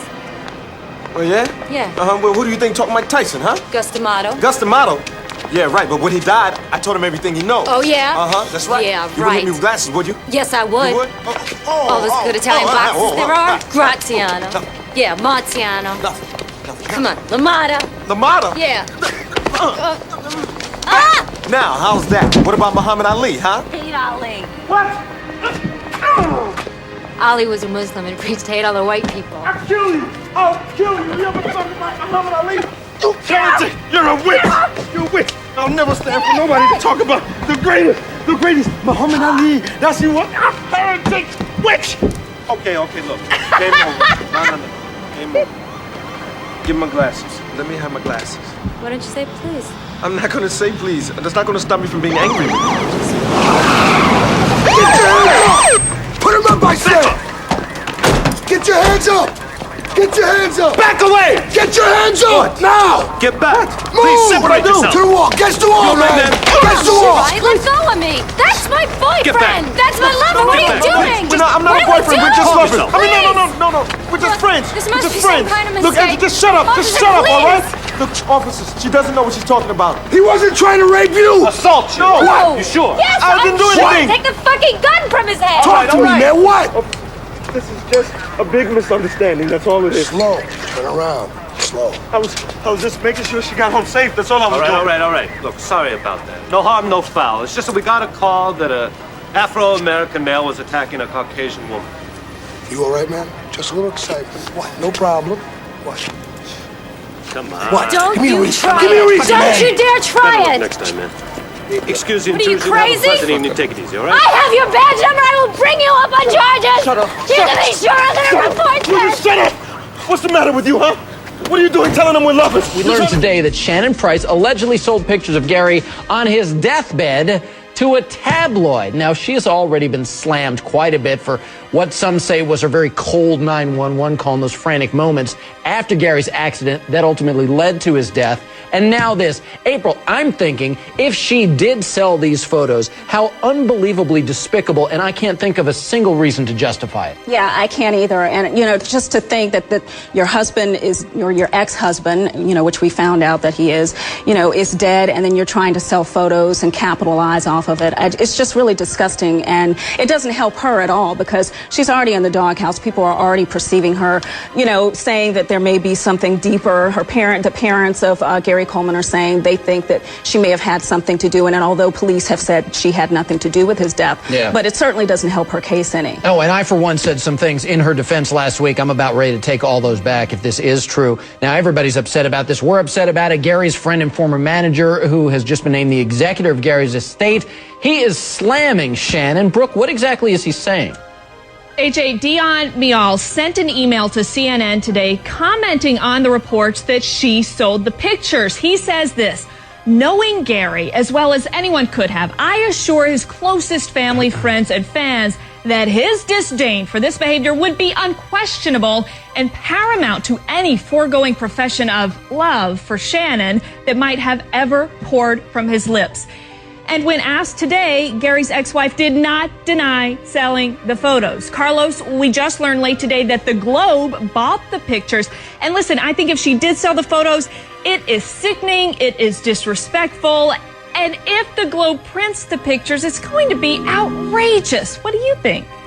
Yeah, I think that we as the people need to take a stand here and not go to the Globe's website, not buy a Globe magazine, stay away from these pictures. That way it'll discourage magazines in the future for giving money for these photos. And any woman who says that she cares about her husband or her ex-husband's legacy is full of it, when the legacy is now going to be pictures of the guy on his deathbed. I want to see pictures of Gary Coleman when he was on different strokes. If you care about his legacy, sell those photos, get those photos out there, not ones where he's on a ventilator. Yeah, you're right, Carlos. People just need to stand up. Well, as April mentioned, we actually only found out that they were divorced when he died. We all thought they were still together. They got divorced back in 2008. But in yet another brand new shocker today, Gary's ex revealed to Good Morning America that she and Gary were planning to remarry. Take a look at this. We were going to renew our vows soon, but our health issues got in the way, so we were unable to do that. Every couple, has their moments. And yeah, we had a lot of disagreements, but we loved each other. It was golden. Yeah, see, it seems to me, now this is raising all kinds of, speculation and red flags. It seems to me that Shannon, by saying they were going to remarry, maybe, tell me if you agree, she's teeing up some kind of battle over his estate. Yeah, it sounds like it. And, she also has some inconsistent statements because she was saying that Gary felt that, his life was going to end soon. So it just makes me wonder whether or not, what side she's on, if she's really telling the truth. Because on one end, she's saying we were getting ready to get married. On the other end, she's saying he was getting ready to pass away. What are the motives here? What's going on? Now, the Bible has made it clear that the Israelites were not to marry outside of their own people. That's been made very clear throughout Scripture. Now, before, many of us knew who the Israelites were when we thought it was those so-called Jews in Israel, we were okay with that rule. We were saying, okay, that's their cultural rule that they must follow, and everyone was okay with it, right?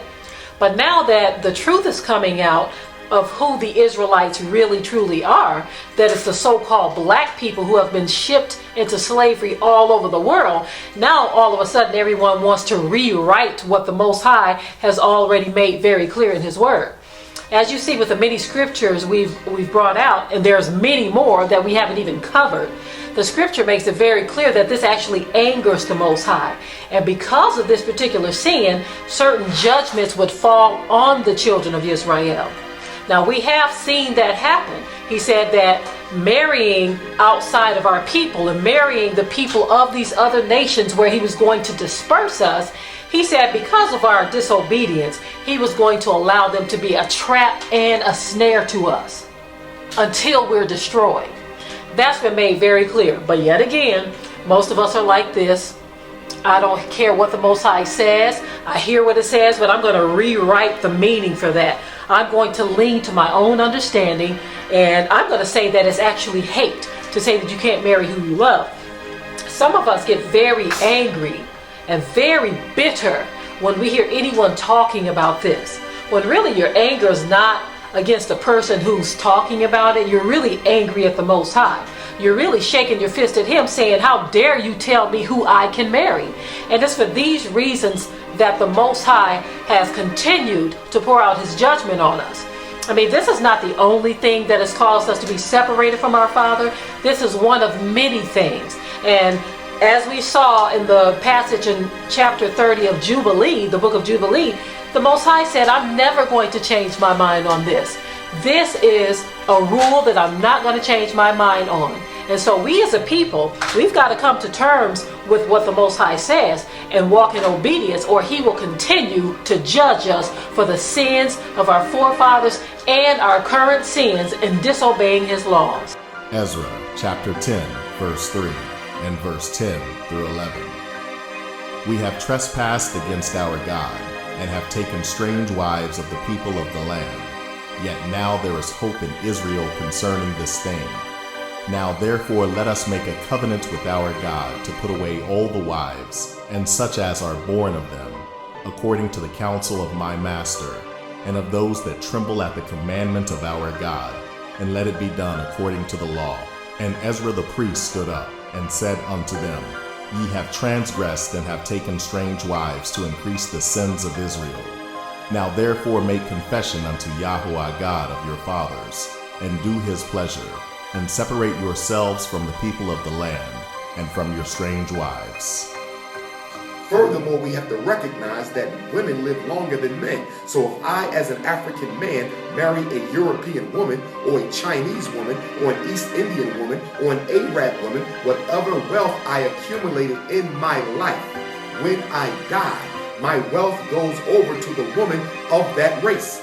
We need that money to build the institutions and industries. So how does a black man with full consciousness, who claims to be loyal to his mother and loyal to his people, marry a woman who is not in the image of his mother, whom he knows after he dies is going to take his resources and give them to her race, not his? Marrying outside of your race for an African man anywhere on earth is one of the greatest acts of racial betrayal, treason, and treachery. It is absolutely intolerable and disrespectful to black women. With so few black women finding husbands, how do you find it within your soul to marry somebody else's daughter who you know is only eloping with you because you have education, income, economics, privilege, position, or property? These women are not marrying poor black men. They're marrying well-educated black men on purpose. It has nothing to do with love. If it was about love, why can't we find rich East Indian women, rich Chinese women, rich white women marrying poor black men? Why is it always well-educated and stable black men marrying poor white women, Chinese women, or East Indian women? In Africa right now, we have a situation in Nigeria where African women are marrying Chinese men. Chinese men are exploiting these women's desire to marry outside of their race and hopefully improve their economic stability. So sisters are reaching out for the Chinese men because they're poor. And when they see the Chinese face, they assume that all of them are wealthy, which is not true. In fact, most of the Chinese coming into Africa are coming there poor, but they become rich off of us. And so what's going to happen is history is going to repeat itself. These Chinese men are going to have babies with our African sisters, and those babies will be 100% citizens of the nation of Nigeria and other nations where this is taking place, because Nigeria is not the only one. So the children, the biracial Chinese African children, will be 100% citizens of Nigeria, but they will be raised by their Chinese fathers to be loyal to the mother country of China. So these African Chinese will be African in body, but Chinese in mind. And they're going to use the next generation of African Chinese interracial babies to reconquer the entire West Africa because of our hatred for ourselves. This has happened before. The East Indians did it in South Africa. The Arabs did it in East Africa.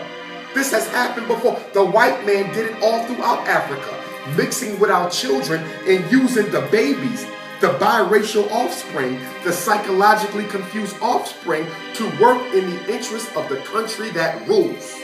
And so they're going to use those children to serve China, serve India, serve Europe. They look black, but their minds will be psychologically engineered by that other non-African parent to work against the best interests of our mother country. I am totally 100%, as the Honorable Marcus Messiah Garvey said, we are against interracial dating. The only marriage I respect is a black man with a black woman. I do not respect a black man with a white woman, a black woman with a white man, or any other race, including a black woman with a black woman or a black man with a black man. I don't do that nonsense either. The only African marriage is the traditional African marriage, and that's a black man with an African man. Malachi chapter 2, verses 8 through 14. But ye are departed out of the way. Ye have caused many to stumble at the law. Ye have corrupted the covenant of Levi, saith Yahuwah. Therefore have I also made you contemptible and base before all the people, according as ye have not kept my ways, but have been partial in the law. Have we not all one Father? Hath not one God created us? Why do we deal treacherously every man against his brother, by profaning the covenant of our fathers? Judah hath dealt treacherously, and an abomination is committed in Israel and in Jerusalem. For Judah hath profaned the holiness of Yahuwah, which he loved, and hath married the daughter of a strange god. Yahuwah will cut off the man that does this. Straight out to our very special guest, Steve Martin, the attorney for this murdered lottery winner's estate. Sir, you say you investigated how Dee Dee Moore allegedly swindled and spent this man's money. How much money do you believe she swindled, and how did she spend it? I think when she finally met him, he was down to $1.3 million in cash. That's what we see moving through various bank accounts. In addition, she had taken his house, for which he'd paid $1 million, and she somehow induced him to sign a deed and never paid him for it. She also had an agreement with him, supposedly, which called for her to pay him $185,000 for his other assets, which were basically mortgages he had taken back from people to whom he lent money. You see the money come into his account and then over to her account in early 2009, and then over the period of a year, she spent it all. She spent $1,300,000. You see some go from her to her boyfriend's account. It comes back into her account, and you see throughout a continuous spending spree, taking trips to Las Vegas, buying jewelry, cash withdrawals. There was a Lincoln purchase. She bought her boyfriend a Corvette. She bought him a home, which we've been able to retrieve. She also purchased a vacant lot up in the Panhandle. But she managed to... Oh my gosh, this woman was on a spending spree. And if prosecutors are right, I gotta say, she's a fool. Because the idea that she could do all of this and that nobody would ever figure out that she would have this sort of just unbelievable instant source of money. Where did she get it from? What was the source of her income? to be buying Rolexes and going to Vegas and buying property. Where did this money come from? Oh, by the way, she happens to be friends with a lottery winner who disappeared mysteriously. Dee Moore has always said that somebody else killed Abraham Shakespeare. Here she is talking to reporters before she was arrested for his murder. And God knows I would never take another human being's life. So if I can live with that, then I can live with anything. Well, she didn't pay for any acting lessons. Maybe she should have invested a little bit in that. Prosecutors say they have evidence that this woman went to bizarre lengths to make it look like Abraham Shakespeare was still alive. Get this, Wendy Murphy, former prosecutor, I'll give you the list. Cops say she paid a cousin $5,000 to deliver a birthday card to the dead man's son, saying it was from him. She allegedly paid the dead man's friend $300 to make a fake phone call pretending to be him. She reportedly offered somebody $50,000 to take the blame for Shakespeare's death. Authorities claim she offered somebody else a $200,000 house in exchange for reporting a false sighting of the dead man. And she allegedly used the victim's cell phone and sent text messages so people would think he was alive. Very elaborate, but not necessarily very smart. This sounds like something out of a direct-to-video thriller. Yeah, one of those things would probably be enough to seal her fate in this case, because that's the kind of consciousness of guilt and intent evidence that prosecutors love, especially when you have a circumstantial case and you can't, with DNA, tie her to the body, which appears to be an issue in this case. When you have stuff like that, the jury isn't going to care whether they can put her fingerprints on the weapon. They're not going to care because she can't explain all of that stuff away. She even reportedly wrote a letter, and this is a man who had very poor skills. He was virtually illiterate, and she wrote a letter pretending to be him. Look, I think she exploited him and assumed, because he had previously been a man down on his luck, that nobody would have cared for him. When he disappeared, he'd be one of those disposable people that nobody would stand up for when he disappeared, and she was wrong. Dumb and wrong. Jackie was a very loving, beautiful girl who loved me, and I loved her unconditionally. In the summer of 2007, John Needham met 19-year-old Jackie Villagomez at a party in San Clemente, California. She was a high school graduate who wanted to get into modeling and acting. She was absolutely precious to me. John did the unthinkable. Orange County prosecutor Steve McGravy. Jackie was beaten to death. It was a bloody scene. The pictures show a scene that, most people would think it's a Quentin Tarantino movie. 26-year-old John Needham beat Jackie to death with his bare hands, and he was now facing life in prison. John says something inside him snapped. I see it as complete chaos, complete insanity. I see it as myself being uncontrollable, turning into an animal. I never wanted this to happen. Friends placed roses at the home where Mother Corrine Bowden was killed. It's never that serious to take, a mother away from their child. And in the end, the kids lose. This all started this morning when Pastor John Ward went to check on this home where William Nazario lived with Bowden and her 3 daughters. Ward has counseled the couple for a year. He had a history of being very violent. Never to the point where he struck her, just very, very temperamental. Also at the same time, maybe a push or a shove, but more or less a lot of aggression through words. Ward never could have expected what happened when he arrived at the home. The oldest child heard me knocking, and she tried to peek out the door. She didn't know what was going on. I told her to open the door. She recognized my voice and then began to call help and call my name. 2 girls, aged 4 and 12, were tied up inside. Bowden's best friend can't believe the young mother is gone. It's a hard pill to swallow. It's just a really great person. It's life of the party. Educated and beautiful. My main concern, my main focus right now is the kids. Some similar cases where defendants hired hitmen to do their killing for them. Back in 1987, Lita Sullivan was shot to death when she opened the door of her Atlanta townhouse for a stranger who was carrying pink roses. Her estranged husband, millionaire James Sullivan, was his suspect, but his alibi held up. 11 years later, a woman came forward with information that her former boyfriend, Tony Harwood, was the killer, and Harwood told jurors it was Sullivan who hired him to kill Leah. Jubilees, chapter 30, verses 9 through 11.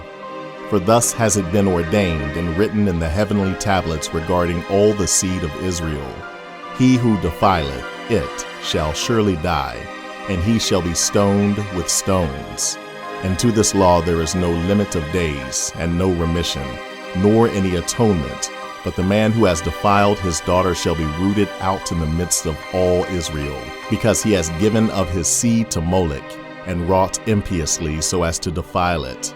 And do thou, Moses, command the children of Israel, and exhort them not to give their daughters to the Gentiles, and not to take for their sons any of the daughters of the Gentiles, for this is abominable before Yahuwah. The scriptures make it clear that we are not supposed to marry outside of our own race. That was one of the main things that we were punished for, and why it's important to know who we are as a people. Now therefore give not your daughters unto their sons, neither take their daughters unto your sons, nor seek their peace or their wealth forever. Now we're making up our own rules and telling the Most High that we can do whatever we want to do. We can be with whoever we want to be with. We can marry whomever we want to marry. But we got to understand that He has a built-in judgment for this. And our people will continue to just spit in His face? We have trespassed against our God, and have taken strange wives of the people of the land. I know what America is pushing with this interracial marriage thing. I mean, it's all over the place. You can't look at a television ad or look at a newspaper without seeing it somewhere, right? This is what they're pushing. But what does the Word say? Many so-called black men have been hung for marrying or even dating a white woman.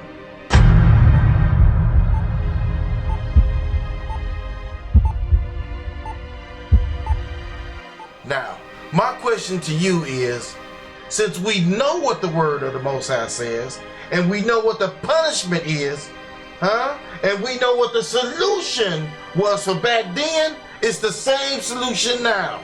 My question to you is, what are you going to do? Because you know what the word says,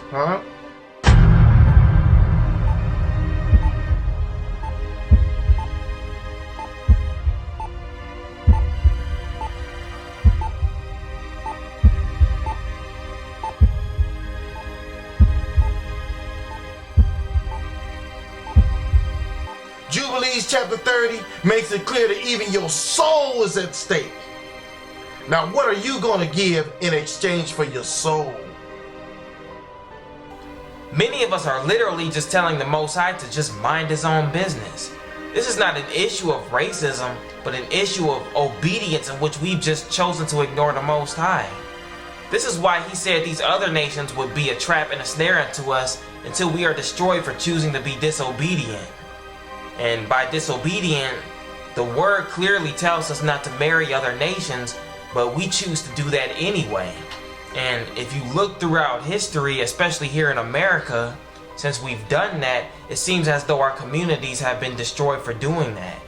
During the slavery days, the black man was not allowed to even look at the white woman. And so now by marrying them, it seems as though our judgments have been increased.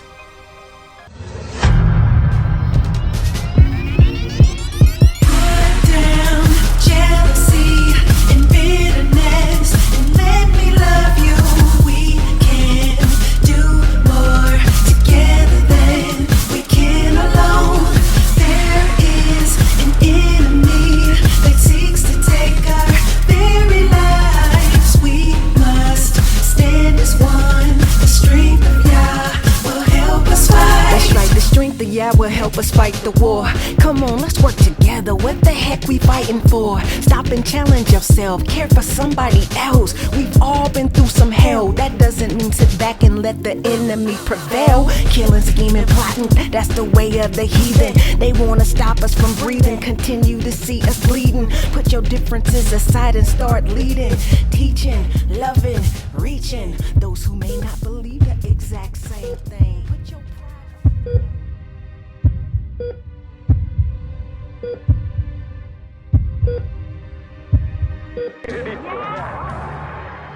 I want every white person in this room who would be happy to be treated as this society in general treats our citizens, our black citizens.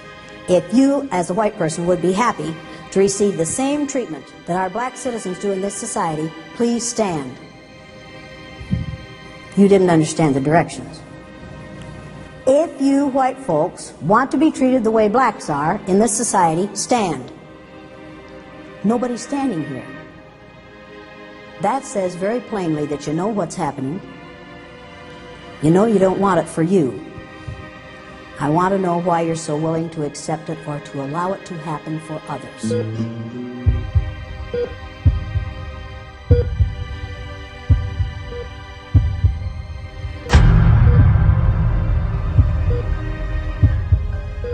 I'm just kidding, no, because let's give it up for the Secret Service. Yeah. I don't want to be too hard on those guys, you know, because they're the only law enforcement agency in the country that will get in trouble if a black man gets shot. Are you saying boo or are you saying true?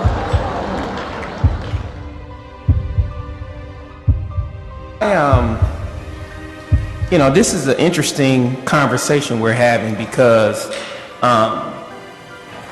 we're missing the point.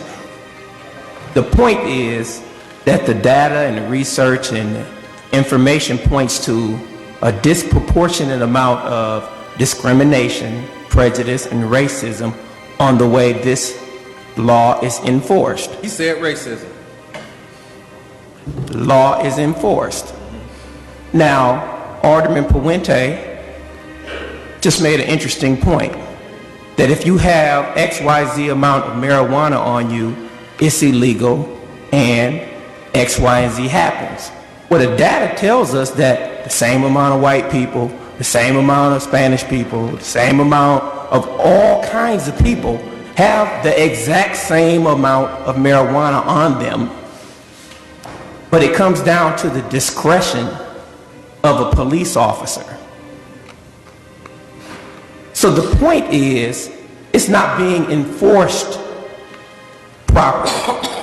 We're not talking about what the rule is and what the law is. If it was across the board and all the numbers were representative of the amount of people who were participating in this activity, there would be no need for us to make this adjustment in this legislation. But because of the discrimination, prejudice, and racism that's involved with the discretion of the police officers, the burden is falling heavy on black males in the community. Those are the facts. That's what's before us.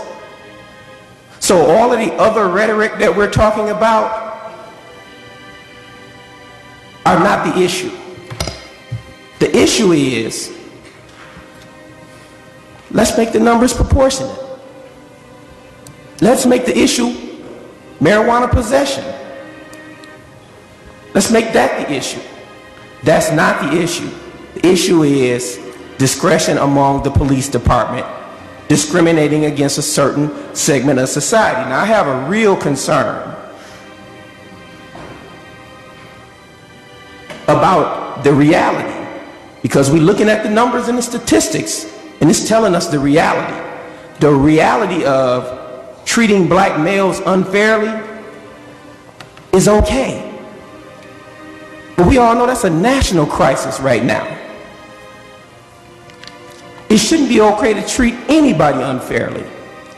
All of the things that this city is being sued about, cavity searches, people dying in police custody.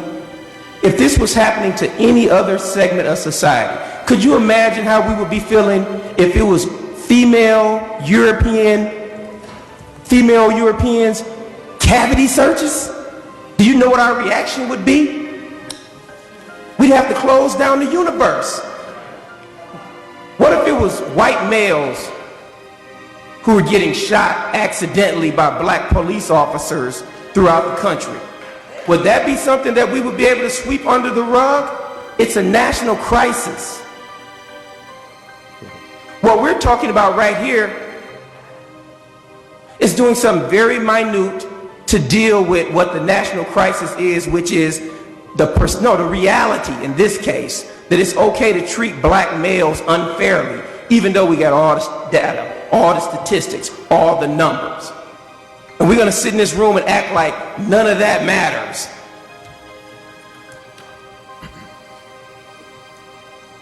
If I flip this upside down and tomorrow morning, if this was white suburban kids or white males that this was happening to, and black police officers were enforcing it, all of a sudden everybody gets 20/20 vision. If this was white females, all of a sudden everybody can see clearly. But because it's black males, and because our national crisis is okay to treat black males unfairly, we all want to act like we blind. Look at the numbers. Look at the facts. Look at the impact on the lives of the individual, and look at the impact on the community, and look at the impact on our taxing system. We're paying all of this money to house somebody in a jail, feed them for this small amount of marijuana.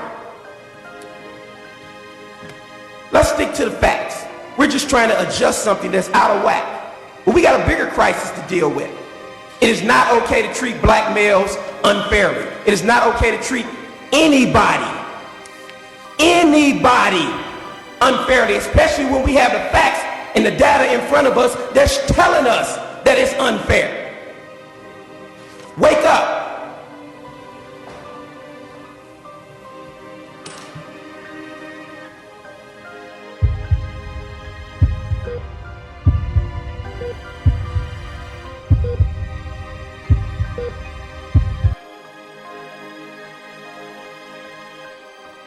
Look what happened to desegregation. We're 50 years into Brown, and we've resegregated. Why? Because white people don't like black people, don't want to live with them, and sure don't want to go to school with them. And that's not good. I mean, please, just deal with it. Deal with it. Decentralization didn't work. Why didn't decentralization work? It didn't work because there was not enough money to implement it, and taxpayers don't want to pay any more money to educate, and not, at least not black people in the center cities. So you know, anywhere you go, but I don't even want you to deal with the what do you call it, anecdotal knowledge. I want you to deal with the studies. How about the study that they did in Northwestern, where the students sent out applications for jobs using names, black names and white names? How about that one? So Lakeisha Washington and Jamal Jones didn't get the job, but Brendan Fraser and Emily Walsh did? I mean, now how much clearer can you be that whiteness is important? But then what do you say to a young black person in terms of, yeah, education is worth it, you gotta get out there and the kinds of things that your mother used to say to you about get as educated as you can and you can beat the system. It's not going to work. That's why these kids aren't doing anything in school. Don't you understand? They understand you a big liar. And the other thing is, we're not doing anything about it. The preachers aren't doing anything about it. The teachers aren't doing anything about it. NAPSI's not doing anything about it. NAACP's not doing anything about it. The Urban League's not doing anything about it. Why? Because the topic is politically incorrect and must be sanitized. Even at the expense of their own children's education. It is done so. That's what's happening. Right now, right here, this minute.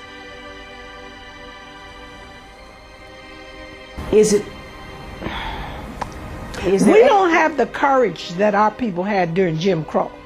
Where is the Ida B. Wells? Where is the Mary McLeod Bethune? Where are they? We don't have the courage that our ancestors had.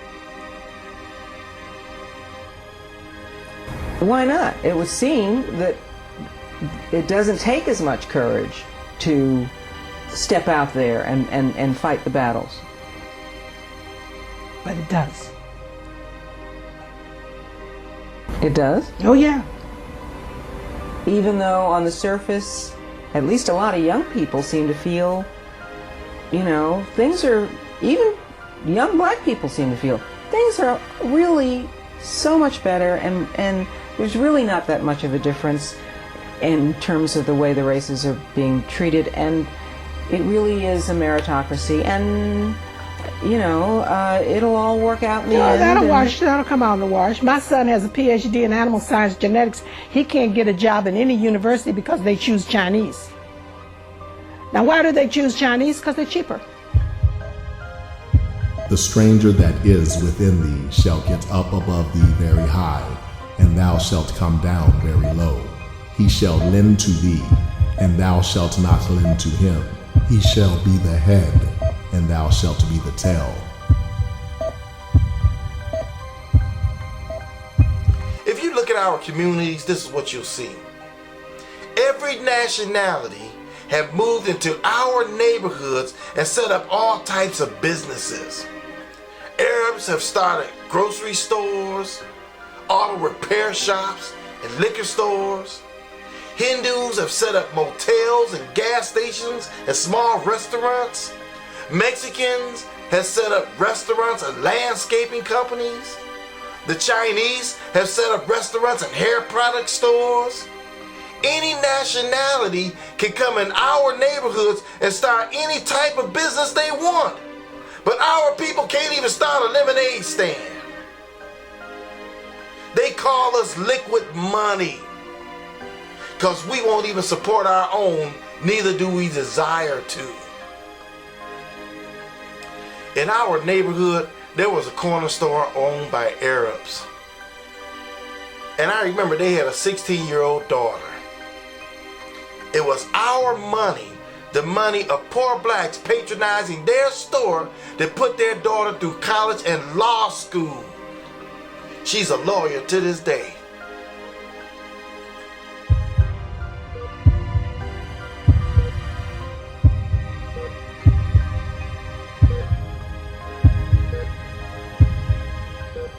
Funny how the media covers white riots versus black protests. Seems like when the protesters are black, the media uses some pretty harsh words. The bad guys. Lawlessness, looting, wild animals, criminals, and thugs. Thugs. Isn't it the right word? However, if you're white and you're tearing up the city because of a game, you're just young people. Young people danced on a flipped-over car. His UK fans did stupid things. Some maybe got a little out of control. Seeing a scene like this just shows how passionate the UK fans are. It's so tough to lose, and unfortunately the ugly side that we sometimes see in sports. And notice how the police always show up to a black protest in military-grade equipment, and yet the media claims they're just doing nothing. It's inexplicable why the police are doing nothing. Let's mobilize the National Guard. If I'm a riot and I see the police doing nothing, I might feel like I have a license. You would. But at white riots, the cops actually are standing around doing nothing. Another group of cops over there just standing there. No one was really doing anything. These guys look like they could be watching a parade. And why is it that the leadership of the black community is always called into question? Where is the leadership? Leadership. The black leadership. The absence of leadership. And it goes back to leadership, but that leadership has to come from the community. But no one ever questions the leadership of white parents who let their kids burn down and vandalize their college campus. These are just young college students who think they're playing some kind of a game with police officers. You know, sometimes they don't even call a white riot a riot. Party gone awry. Some fans got a bit too rowdy after the win. Dispute. A bloody brawl. There was some type of altercation. Waco, 170 arrested, 9 people dead. They're not thugs. Baltimore, no deaths, but it's a riot, chock full of thugs. Thugs. Just thugs. What if the media portrayed white rioters the same as black protesters? Let's switch the audio and see how it plays out. Breaking news, violent protests. What you're looking at is the unraveling of the civil society. Criminals and thugs. And they're raising hell, and they're destroying property. These idiotic thugs, rioting and looting, are hurting their own people. Wild animals burning buildings down. Especially if they know the media's all there, right? Got the cameras on everyone. It's become its own reality show. Who acts like that towards a police officer? Think for yourself. Don't let racist media color your perceptions. Demand fairness in media coverage. Tell the media to put an end to calling black people thugs. And they shall be upon thee for a sign and for a wonder, and upon thy seed forever. Just look at our people as a whole. Look at all the crazy things that's going on.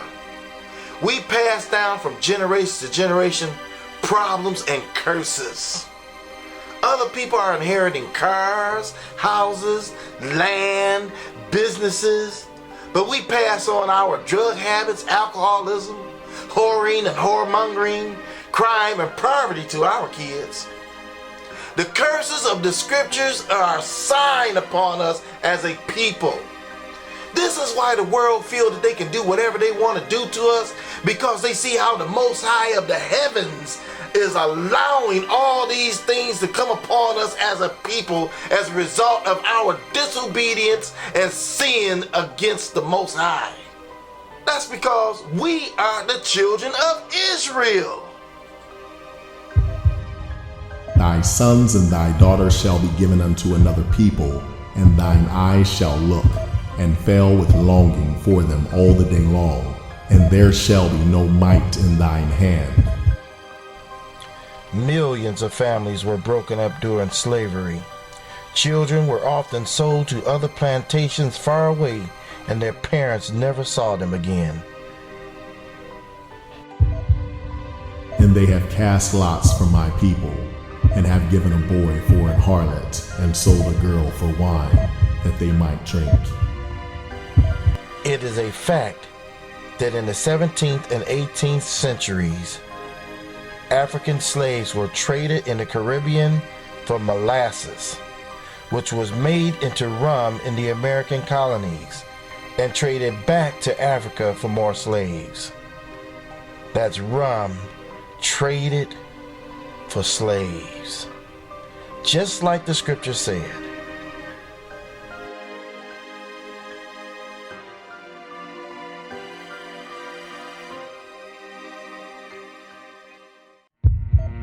Yahuwah shall bring thee, and thy king which thou shalt set over thee, unto a nation which neither thou nor thy fathers have known, and there shalt thou serve other gods, wood and stone, and thou shalt become an astonishment, a proverb, and a byword among all nations whither Yahuwah shall lead thee. We as a people have become a joke before the whole world. There's videos of all types of crazy stuff on YouTube of Negroes doing all types of crazy things. Like the video of the two black guys in the grocery store fighting over a pack of Oreo cookies.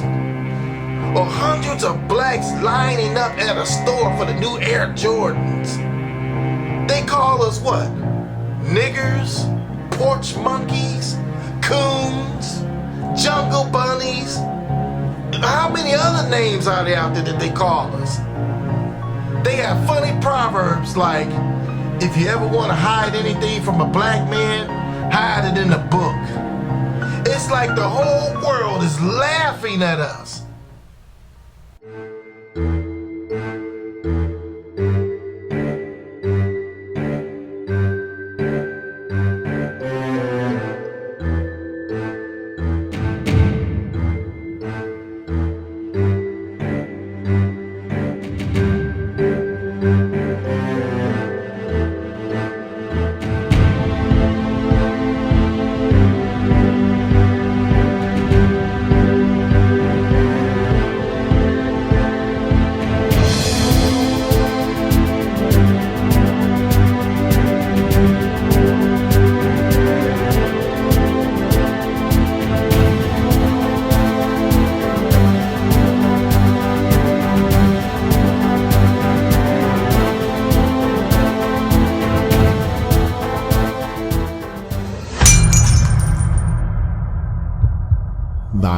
shall be slain before thine eyes, and thou shalt not eat thereof.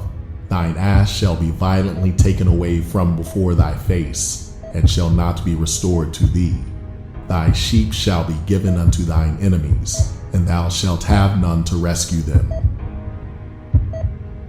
The fruit of thy land, and all thy labors, shall a nation which thou knowest not eat up, and thou shalt be only oppressed and crushed always, so that thou shalt be mad for the sight of thine eyes which thou shalt see. Black Wall Street is a good example of this. The blacks there owned all types of businesses that were all destroyed by angry whites. The night of this brutal attack left some 3,000 blacks dead and over 600 successful businesses destroyed. Among these businesses were 21 churches, 21 restaurants, 30 grocery stores, 2 movie theaters, a hospital, a bank, a post office, libraries and schools, law offices, and a dozen private airplanes, and even a bus system was all destroyed by angry whites. Blacks had owned all of this. They were crushed, and all that they had was violently taken away from before their face, just like the scriptures said, and was not restored to them.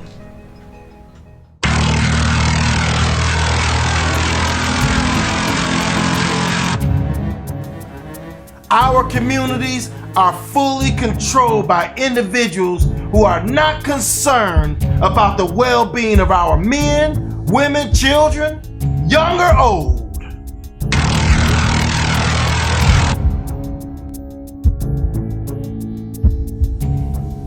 Our families are affected daily by a systematic oppression that is geared towards division, which results in crime. They take away the jobs and miseducate our children, only to leave us with crumbs to fight on.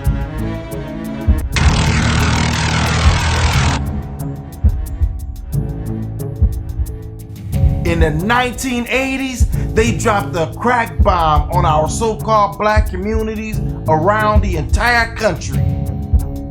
Then they pretended to be the saviors by declaring war on drugs.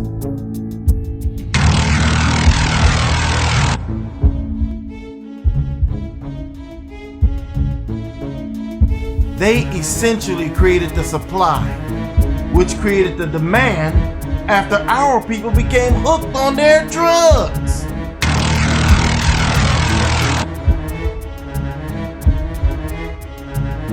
So now the war on drugs makes it appear as though they are trying to protect average citizens in our communities from these drug lords that they created.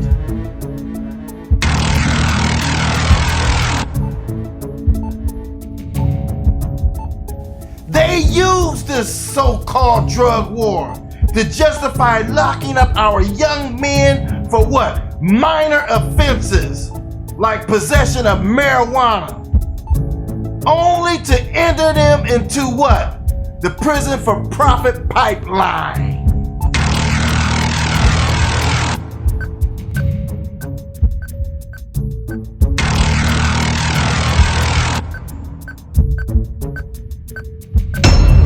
Of the problems in our families are passed down from generation to generation like it's some type of inheritance. This is the curse of generational curses. The so-called black community is on life support, and if we don't get ourselves together, we gonna be destroyed.